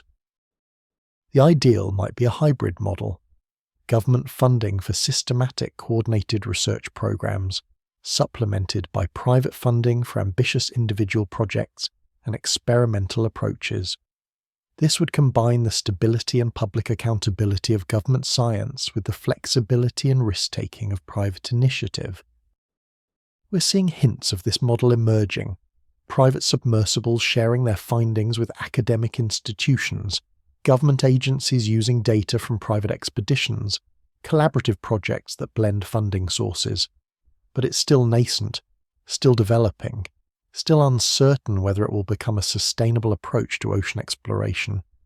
What's clear is that government funding alone isn't going to comprehensively explore the ocean, given current priorities and budget realities. Private funding can supplement that, can fill some gaps, can accomplish specific ambitious goals. But private funding is also unpredictable, subject to individual interests and financial circumstances, not a reliable foundation for systematic long-term research. We need both, and we need structures that allow them to work together rather than at cross purposes.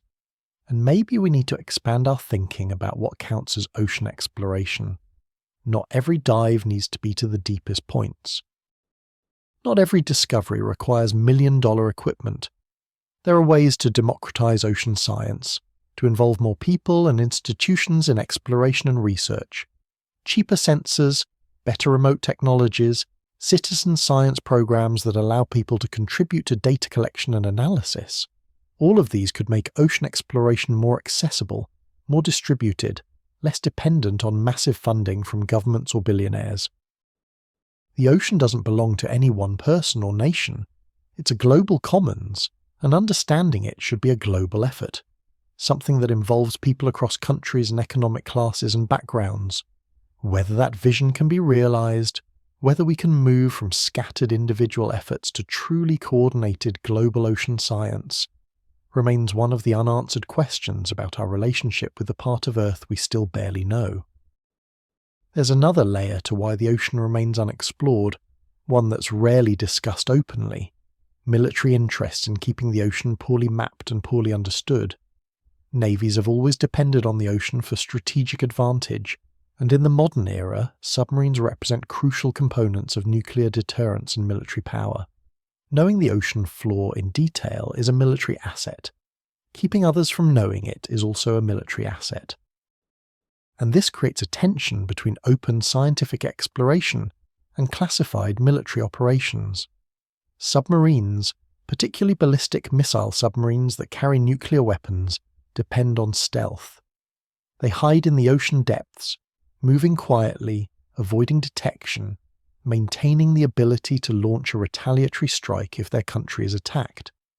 Their effectiveness depends on the ocean being large enough, deep enough, poorly understood enough that finding a submarine is genuinely difficult. If the ocean were completely mapped, if every trench and canyon and underwater mountain were known in detail, if acoustic properties of different water masses were thoroughly understood, it would be easier to track submarines, easier to predict where they might hide, easier to compromise the stealth that makes them effective. This means that militaries have an interest in ocean mapping. They want to know the ocean floor around their own shores, want to understand the areas where their submarines operate, but they don't necessarily want that information to be public, and they certainly don't want potential adversaries mapping it in detail. The result is that some ocean mapping is classified, conducted by military vessels using sophisticated equipment, creating detailed maps that exist but aren't shared with civilian scientists or the public. There are rumours, difficult to confirm or deny, that military maps of some ocean regions are significantly more detailed than anything available to civilian researchers. That wouldn't be surprising. Navies have budgets that exceed ocean science funding by orders of magnitude, have sophisticated ships and sensors, have reasons to care about the ocean floor beyond pure scientific curiosity. It's entirely possible that the US Navy, Russian Navy, Chinese Navy, and other maritime powers have detailed maps of strategic ocean regions that will remain classified for decades, or perhaps forever. This creates an odd situation where the ocean might be better known than we think, but that knowledge is locked away in classified databases rather than shared openly. It's knowledge that exists but doesn't contribute to scientific understanding, doesn't inform climate research or biological surveys, doesn't help us comprehend the planet we live on. It's knowledge for strategic purposes, for national security, for military advantage. And while those purposes are legitimate from a national perspective, they come at a cost to collective human understanding. There have been instances where classified military data has eventually been declassified and released to scientists, usually decades after it was collected when its strategic value has diminished. Bathymetric maps from Cold War submarine operations, for instance, have contributed to our understanding of ocean floor topography once they were finally released. But the time lag between collection and release means that science operates with outdated information, always years or decades behind what militaries already know. There's also the question of what militaries find during their operations. Submarines and military vessels encounter unusual phenomena, biological specimens, geological features. Some of this presumably gets shared with scientists. Some of it might not. Particularly if the location or context of the discovery would reveal classified operational information. How much scientific knowledge is lost to classification? How many discoveries have been made by military personnel and never reported? We can't know, which is itself part of the problem. This isn't an argument against military classification. There are legitimate security reasons for keeping certain ocean mapping secret, and changing that would require fundamental shifts in how nations approach defence and nuclear deterrence. But it's worth understanding that military interests are part of why the ocean remains incompletely explored, and why some of what is explored doesn't become public knowledge. The ocean is not just a scientific frontier, it's a strategic domain, a place where national interests complicate the simple pursuit of knowledge. And this is unlikely to change. As long as submarines are militarily important, as long as nations compete for strategic advantage, as long as oceans provide hiding places and operational space for naval forces, there will be parts of the ocean that are better known to militaries than to scientists. Knowledge that exists but remains behind classification barriers. It's one more reason, alongside funding and technology and psychology, why our collective understanding of the ocean remains fragmentary and incomplete. We've been discussing why the ocean remains unexplored as if exploration is obviously desirable, as if knowing is always better than not knowing. But there's another perspective worth considering. Maybe some degree of mystery is valuable. Maybe there are good reasons to leave parts of Earth unexplored. Maybe the deep ocean benefits from being largely unknown and untouched by human activity. This is a more philosophical question than a practical one, but philosophy shapes how we approach the world, what we prioritize, what we protect. The deep ocean is one of the last truly wild places on Earth. Most of the land surface has been modified by human activity, farmed, built upon, logged, mined, traversed by roads and cities and infrastructure. Even remote wilderness areas are managed, protected, monitored by humans. But the deep ocean is genuinely wild in a way that almost nothing else on Earth still is. Most of it has never felt human presence. No one has walked there, built there, altered it in any way. It exists in a state that predates human civilization, that will likely outlast human civilization, that is fundamentally independent of human concerns and human influence. There's value in that. There's value in knowing that wild spaces still exist, that not everything on Earth is known or controlled or managed. It provides a kind of psychological counterbalance to the modern world's tendency toward complete knowledge and total control. It reminds us that humans are small, that our influence has limits, that the world existed before us and will exist after us. The ocean's vastness and unknownness make it easier to maintain that perspective. There are also practical concerns about exploration leading to exploitation. Once we map the ocean floor thoroughly, once we catalogue its resources, once we understand what's there, economic interests will push for access. Deep-sea mining, already being discussed and planned, would disrupt seafloor ecosystems that have existed undisturbed for millions of years. Fishing industries would expand into deeper waters, potentially devastating populations that can't sustain heavy harvesting. Bioprospecting, searching for organisms with commercially valuable biochemistry, could strip unique habitats of their biodiversity. Every exploration opens the door to exploitation, and it's worth asking whether some places should remain protected simply by virtue of being inaccessible. There's precedent for this kind of thinking. We've created wilderness areas on land where development is forbidden, where human activity is restricted, where nature is allowed to exist without constant human intervention. We've designated marine protected areas where fishing is limited or prohibited, where ecosystems are preserved rather than harvested. Could the deep ocean, or at least significant portions of it, be treated similarly? Could we decide that some parts of Earth should remain unexplored, unknown, protected by our choice not to go there rather than by active management? This would require a fundamental shift in how we think about exploration. We're used to thinking of exploration as inherently good, as progress, as the natural extension of human curiosity. But every exploration changes what it explores, even if only slightly. Scientists try to minimize their impact, but submersibles disturb sediment.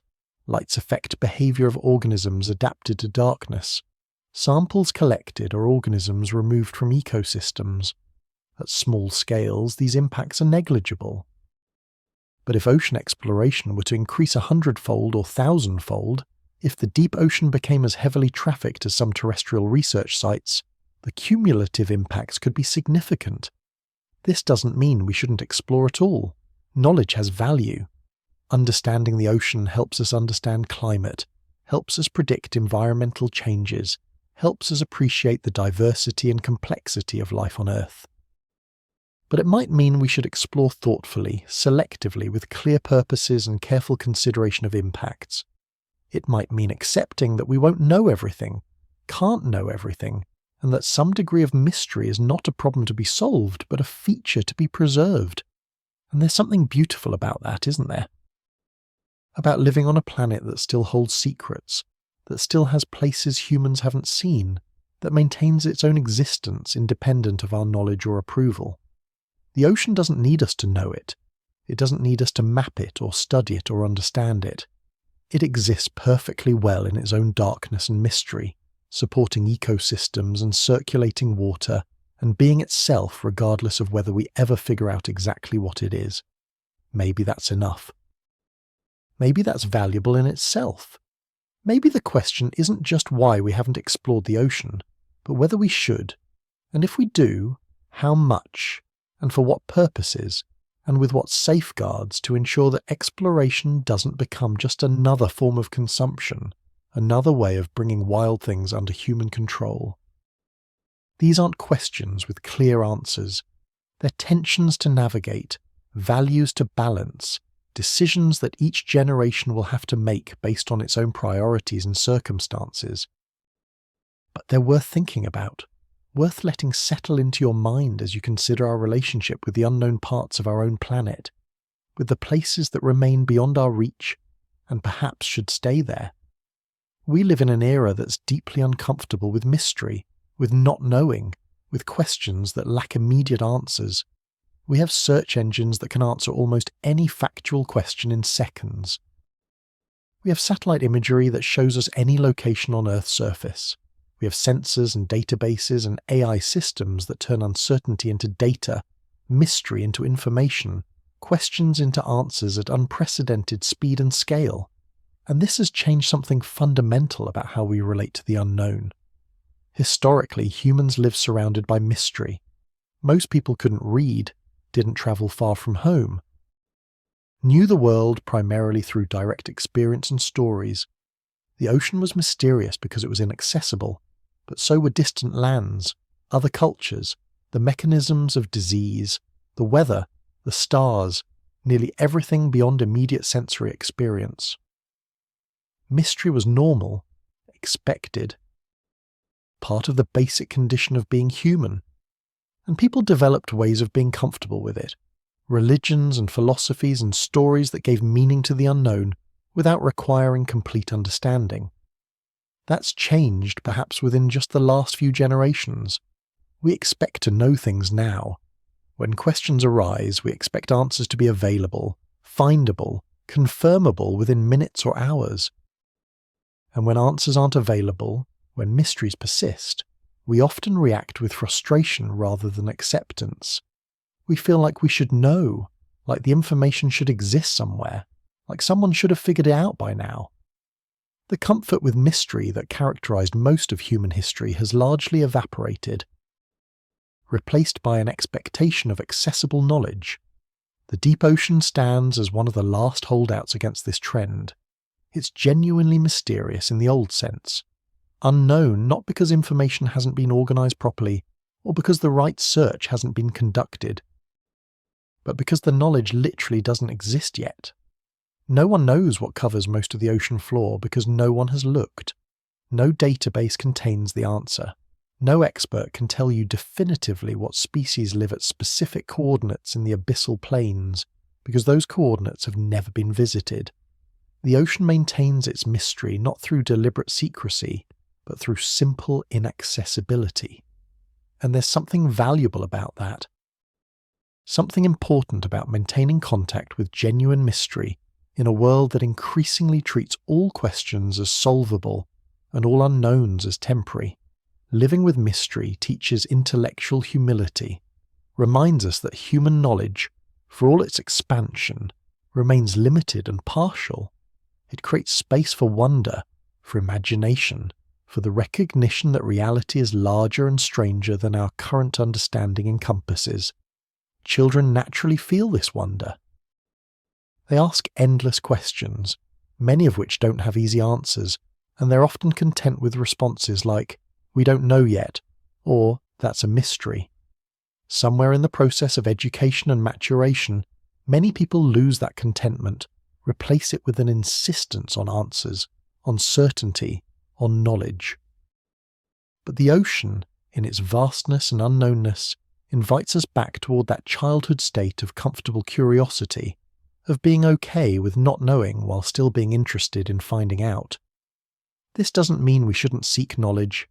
Curiosity is valuable, exploration is valuable, understanding is valuable. But we can pursue knowledge without requiring that all knowledge be immediately accessible, without demanding that all mysteries be solved on our preferred timeline.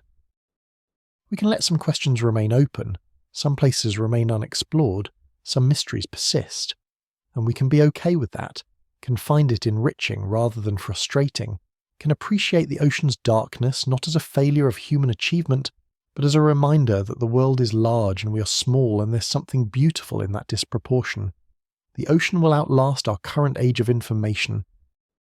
It was unknown before we developed search engines and satellites, and it will remain largely unknown after those technologies become obsolete and are replaced by whatever comes next. Its mystery is more fundamental than our temporary ability to resolve other uncertainties. And perhaps that persistence, that resistance to complete knowledge, is part of its value, not as a problem to be solved, but as a permanent feature of living on a planet that maintains its own existence beyond human understanding, that harbours depths we haven't reached and might never reach, that quietly insist that knowing everything is neither possible nor necessary. The deep ocean's resistance to complete exploration teaches us something important about the nature of knowledge itself. That understanding is always incomplete, always partial, always subject to revision and expansion. This is a lesson that science has been teaching for centuries, but that our information-saturated culture sometimes obscures. We act as if knowledge is about accumulating facts until you have all of them, about answering questions until none remain. But real understanding is more like having a map with blank spaces, where what you know helps you appreciate the significance of what you don't. Scientists understand this implicitly. Every answered question reveals new questions. Every discovery shows how much remains to be discovered. The more we learn about the ocean, the more we realize how much we don't know, how many assumptions we've been making that turn out to be wrong, how many possibilities we haven't considered. This isn't failure. It's how knowledge actually works. It's iterative, provisional, always expanding at the edges while the center solidifies into established understanding. The ocean embodies this perfectly. We know enough about it to know what we don't know. We know it's deep. We know it's dark. We know it's pressurized and cold and full of life. We know the basic physics and chemistry that govern how it works. But we don't know the details, don't know the variations, don't know the exceptions and anomalies and unique circumstances that make each part of the ocean different from every other part. Our knowledge is like a sketch where we've drawn the basic outline but haven't filled in the shading, the texture, the subtle variations that make the difference between a rough approximation and accurate representation. And there's something aesthetically satisfying about that incompleteness, something that appeals to a different sense than the satisfaction of complete knowledge. It's like reading a novel that doesn't tie up every subplot, that leaves some characters' fates uncertain, that trusts the reader to imagine what might have happened beyond the final page. The spaces in our knowledge about the ocean create room for imagination, for speculation, for the mental activity of wondering what might be there that we haven't found yet. This is different from ignorance. Ignorance is not knowing, and not knowing that you don't know. What we have with the ocean is conscious, mapped ignorance. We know exactly where our knowledge stops, can point to it on maps, can quantify it. 95% of the ocean floor unseen.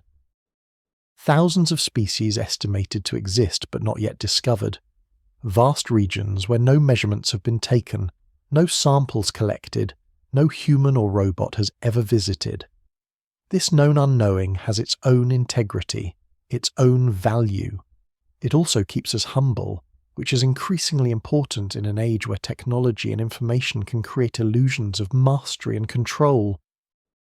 We've achieved remarkable things: computers, medical science, space travel, instantaneous global communication. These achievements are real and valuable, but they can foster a sense that human capability is unlimited, that given enough resources and time we can solve any problem, understand anything, accomplish whatever we set our minds to. The ocean quietly contradicts that sense. It reminds us that some challenges are genuinely difficult, that some questions require extraordinary effort to answer, that some parts of reality remain stubbornly beyond our easy reach. And maybe we need that reminder.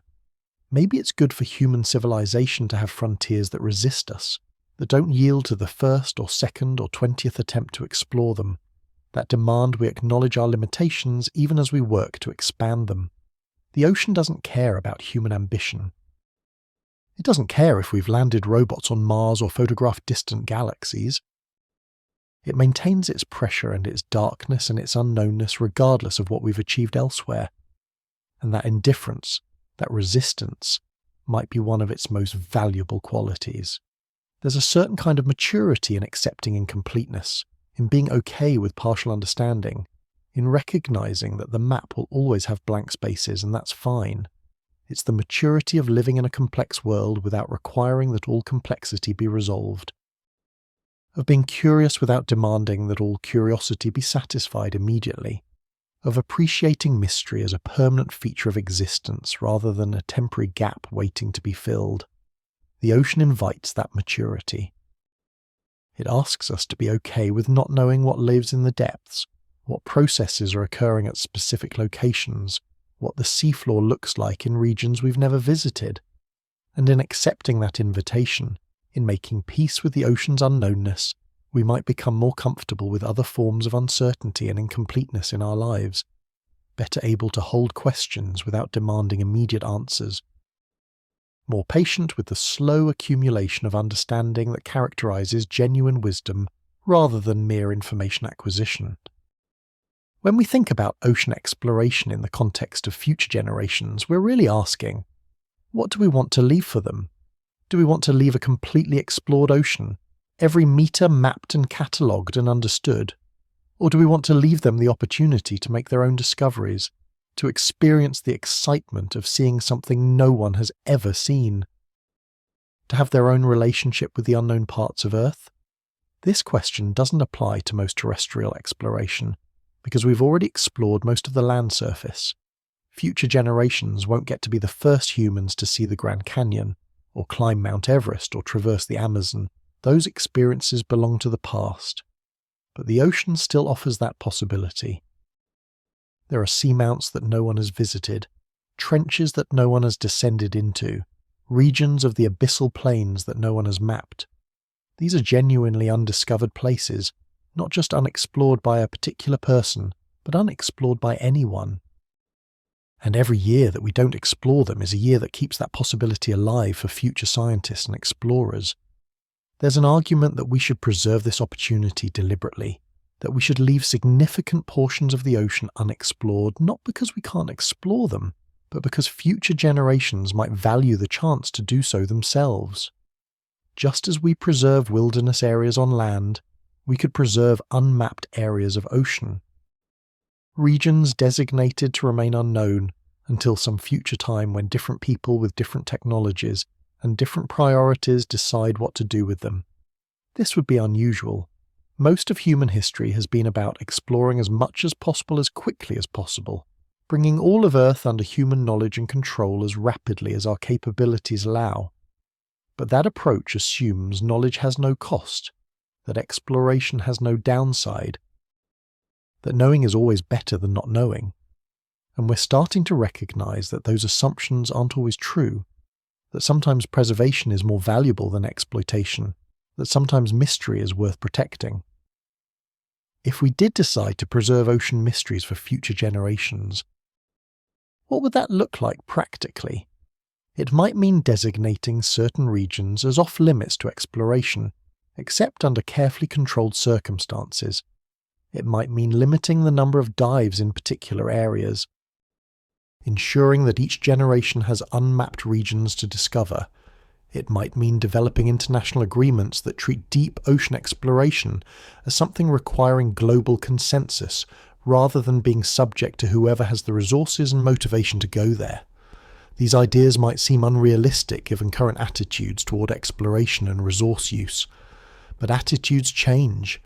Previous generations couldn't have imagined the modern environmental movement, the concept of planetary boundaries, the recognition that infinite growth on a finite planet is impossible.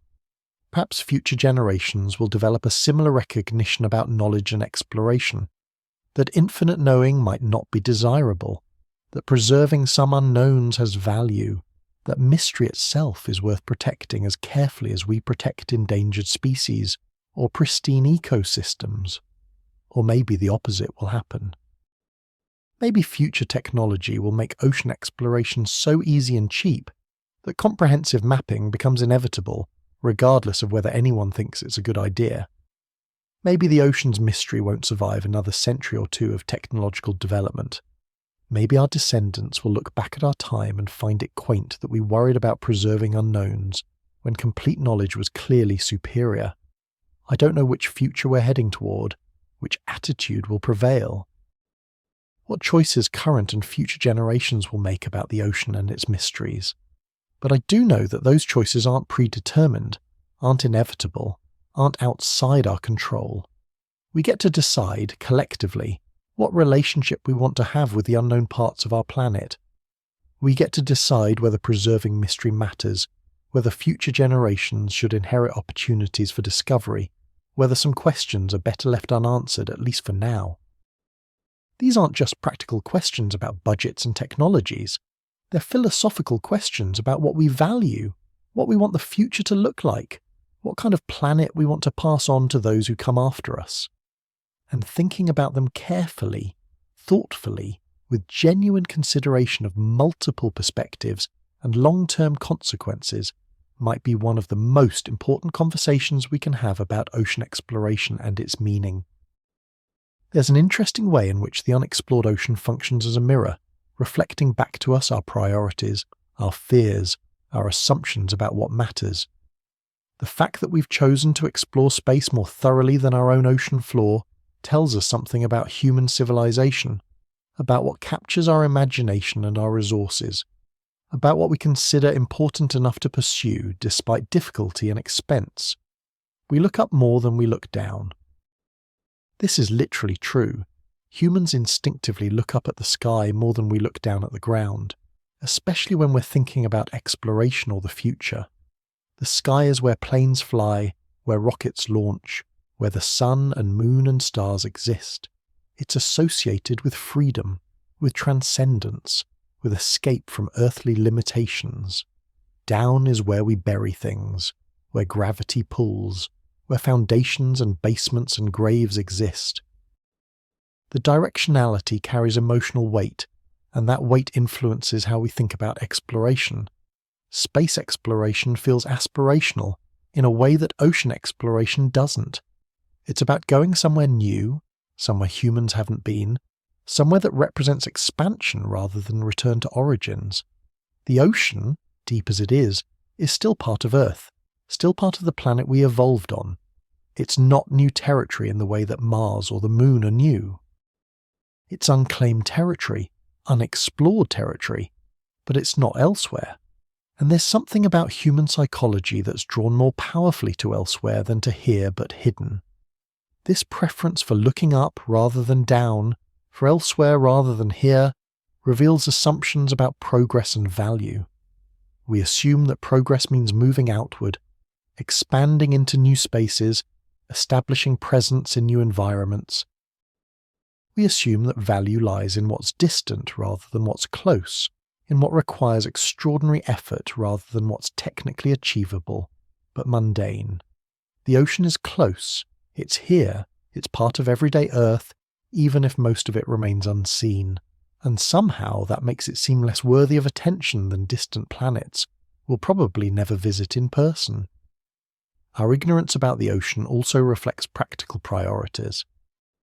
We've funded what has immediate applications: military use, fishing, shipping, coastal management. We've mapped shipping lanes and ports and the continental shelves where oil and gas might be extracted. We've studied surface currents and waves because they affect maritime activities. But the deep ocean, far from shores and shipping routes and resource extraction, hasn't merited the same attention because it doesn't offer obvious economic returns. This is a choice about what we value: practical utility over pure knowledge, immediate applications over long-term understanding, and perhaps most interestingly, our relationship with the unexplored ocean reflects our discomfort with limits. We've become accustomed to the idea that human capability is continually expanding, that obstacles are temporary, that given enough time and resources we can accomplish anything. The ocean challenges that assumption by remaining stubbornly difficult to explore despite decades of technological advancement. We haven't solved the pressure problem, haven't made deep-sea vehicles cheap and easy to operate, haven't found a way to make ocean exploration as routine as many other scientific activities. The ocean insists on its difficulty, and we don't quite know what to do with that insistence. So when we look at what remains unexplored about the ocean, we're also looking at ourselves, at our priorities, our assumptions, our capabilities, our limitations. The ocean is a mirror, and what it shows us might not always be flattering. It shows us choosing spectacle over substance, distant frontiers over immediate mysteries, the comfort of looking up over the discomfort of looking down into darkness. It shows us being willing to spend billions on technologies that serve our immediate interests while leaving fundamental questions about our own planet unanswered. But mirrors don't just show what is. They invite reflection, contemplation, the possibility of change. Seeing what our choices reveal about us, we can decide whether those are the choices we want to keep making. We can decide whether the ocean deserves more attention, more resources, more priority. We can decide whether understanding the planet we live on should matter as much as exploring planets we'll never inhabit. The mirror shows us ourselves, but how we respond to that reflection is up to us. And maybe that's the ultimate question the unexplored ocean poses. Not just why haven't we explored it, but what would it mean if we chose to? What would it say about us if we decided that knowledge of our own world mattered as much as knowledge of distant worlds? What would change if we valued mystery not as something to eliminate, but as something to protect and occasionally carefully explore? The ocean waits in its darkness, patient and indifferent, while we decide what kind of civilization we want to be. So here we are, near the end of this long exploration of why the ocean remains unexplored, and what I hope you've come to understand is that the answer isn't simple, isn't reducible to any single factor. It's physics. Pressure and darkness and cold make the deep ocean genuinely difficult to reach. It's economics. The costs are enormous and the returns are uncertain. It's psychology. Something about the ocean's depth and darkness triggers discomfort we'd rather avoid. It's priority. We've chosen to fund other things instead. It's all of these things together, compounding and reinforcing each other, creating a situation where the ocean remains largely unknown not because exploration is impossible, but because we haven't made it enough of a priority to overcome the considerable challenges involved.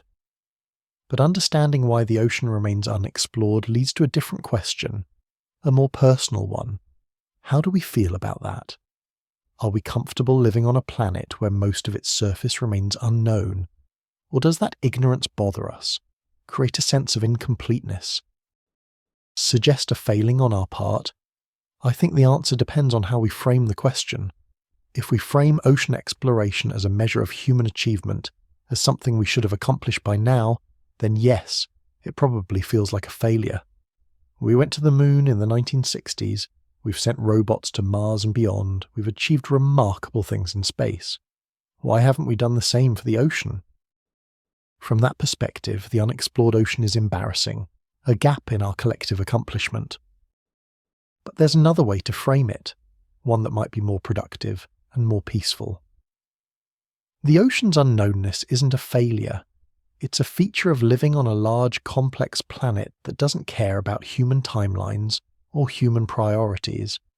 The ocean will still be there in 100 years, in 1,000 years, in 10,000 years if human civilization lasts that long. Its mysteries are patient. They don't disappear if we don't solve them immediately, and maybe that's okay. Maybe having permanent frontiers, permanent unknowns, permanent mysteries is actually healthy for human civilization. Creates space for wonder and humility and recognition that we're part of something larger than ourselves. There's a particular kind of peace that comes from accepting that you won't know everything, can't know everything, don't need to know everything. It's the peace of being comfortable with your own smallness, with your limitations, with the fact that the world is vast and your time in it is brief and your understanding will always be partial. The ocean invites that peace. It's too large to fully know, too deep to casually explore, too persistent in its mysteries to let us believe we've figured everything out. And paradoxically, that acceptance of unknowing doesn't diminish curiosity, it actually enhances it. When you know you can't know everything, each thing you do learn becomes more precious, more valued. Every photograph from the deep ocean is a gift, a glimpse of something that might easily have remained forever unseen. Every discovery about ocean chemistry or deep-sea ecosystems or seafloor geology is a small triumph against ignorance. The vastness of what remains unknown makes each known thing more significant, not less. So maybe the real lesson of the unexplored ocean isn't that we need to explore it more, though that would certainly be valuable. Maybe the real lesson is that we need to be okay with it remaining largely unexplored, need to find peace with the fact that some questions won't be answered in our lifetimes, need to appreciate the ocean's darkness as a reminder that the world is larger than human knowledge, and that's not a problem to fix but a reality to accept. This doesn't mean we shouldn't support ocean science, shouldn't fund exploration, shouldn't care about understanding the ocean better. We should do all of those things. The ocean affects climate, harbours biodiversity, plays crucial roles in Earth systems we need to understand. Increasing our knowledge is valuable and necessary. But we can pursue knowledge while also appreciating mystery, can explore while also preserving, can seek to understand while also accepting that complete understanding is neither possible nor required. The ocean in its darkness teaches us to be comfortable with not knowing, to find wonder in mystery rather than anxiety, to appreciate the gaps in our knowledge as much as the knowledge itself. And that lesson, that capacity to live peacefully with the unknown, might be one of the most valuable things we can learn in an age that increasingly treats all uncertainty as temporary and all mystery as solvable. The ocean says, no, some things remain unknown, and that's fine, and you can still live a good life and have meaningful experiences and contribute to human understanding even if you never personally see the deepest trenches or the most remote abyssal plains. The ocean's darkness is not a reproach. It's an invitation to wonder, to humility, to peace with the limits of human knowledge and the vastness of what lies beyond. We've travelled a long way together tonight, from the surface where light penetrates and life flourishes, down through the darkening waters where pressure builds and temperatures drop, to the very bottom of the deepest trenches where only a handful of people have ever been. We've explored not just the physical ocean but the human relationship with it, the attempts to reach it, the reasons we haven't, the economics and psychology and philosophy of exploration, and knowing and choosing what to understand. From the early bathysphere dives that proved humans could survive in the deep, through the Trieste's historic descent to the Challenger Deep, to modern robots and private expeditions, we've seen human ambition pushing against the ocean's resistance, achieving remarkable things but still leaving 95% of the seafloor unexplored, still barely scratching the surface of what's there to be known. We've considered why that is: the crushing pressure, the absolute darkness, the cold, the enormous costs, the psychological barriers, the military secrecy, the simple fact that we've chosen to prioritize other frontiers over this one. And we've thought about what it means, this vast unknowing at the heart of our own planet. Whether it's failure or feature, whether we should rush to explore what remains or preserve it for future generations, whether mystery has value in itself or whether knowledge is always superior. There aren't easy answers to these questions, but the questions themselves are worth holding, worth contemplating, worth letting inform how we think about exploration and understanding, and our place in a world that remains, despite all our technology and all our curiosity, partially and perhaps permanently beyond our complete comprehension. If you enjoyed this slow drift through the question of why the ocean remains unexplored, I'd be grateful if you'd consider liking this video and subscribing to the channel, and I'd love to hear your thoughts. Do you think we should prioritize ocean exploration more highly? Are you comfortable with the ocean remaining largely unknown? Leave a comment if you'd like to share. And to those already part of this community, thank you for being here, for caring about these quiet questions, for seeking out ways to end the day with contemplation rather than noise. Wherever you are in the world right now, I hope you're comfortable, hope your breathing has slowed, hope the thoughts that were racing when you started watching have settled into something calmer, quieter, more peaceful. I hope your body feels heavy and warm, hope your mind is drifting gently toward rest, hope you're ready to let go of the day and whatever it brought. If you can, imagine the ocean tonight, spreading across most of the planet, dark and deep and largely unknown. All those mountains we've never seen, those creatures we've never photographed, those processes happening in darkness that we can only theorize about. Imagine all of it there, existing whether we know it or not, continuing in its ancient rhythms regardless of human attention or understanding. There's something peaceful about that, about the ocean being itself without needing us to witness or comprehend it, about the world being larger than our knowledge of it. And perhaps that's what we carry with us as we drift towards sleep. The recognition that mystery is okay, that not knowing is okay, that the world is vast and we are small, and there's a certain comfort in that disproportion. We don't have to understand everything. We don't have to explore everything. We can live meaningful lives and make valuable contributions and experience genuine wonder even with, perhaps especially with, vast unknowns remaining at the edges of our knowledge. The ocean will still be there tomorrow, deep and dark and patient, waiting for future generations to decide what relationship they want to have with it. That's not our problem to solve tonight. Tonight, all we need to do is rest, let go, allow ourselves to drift like particles settling through water, slowly, gently, down toward peace. Sleep well.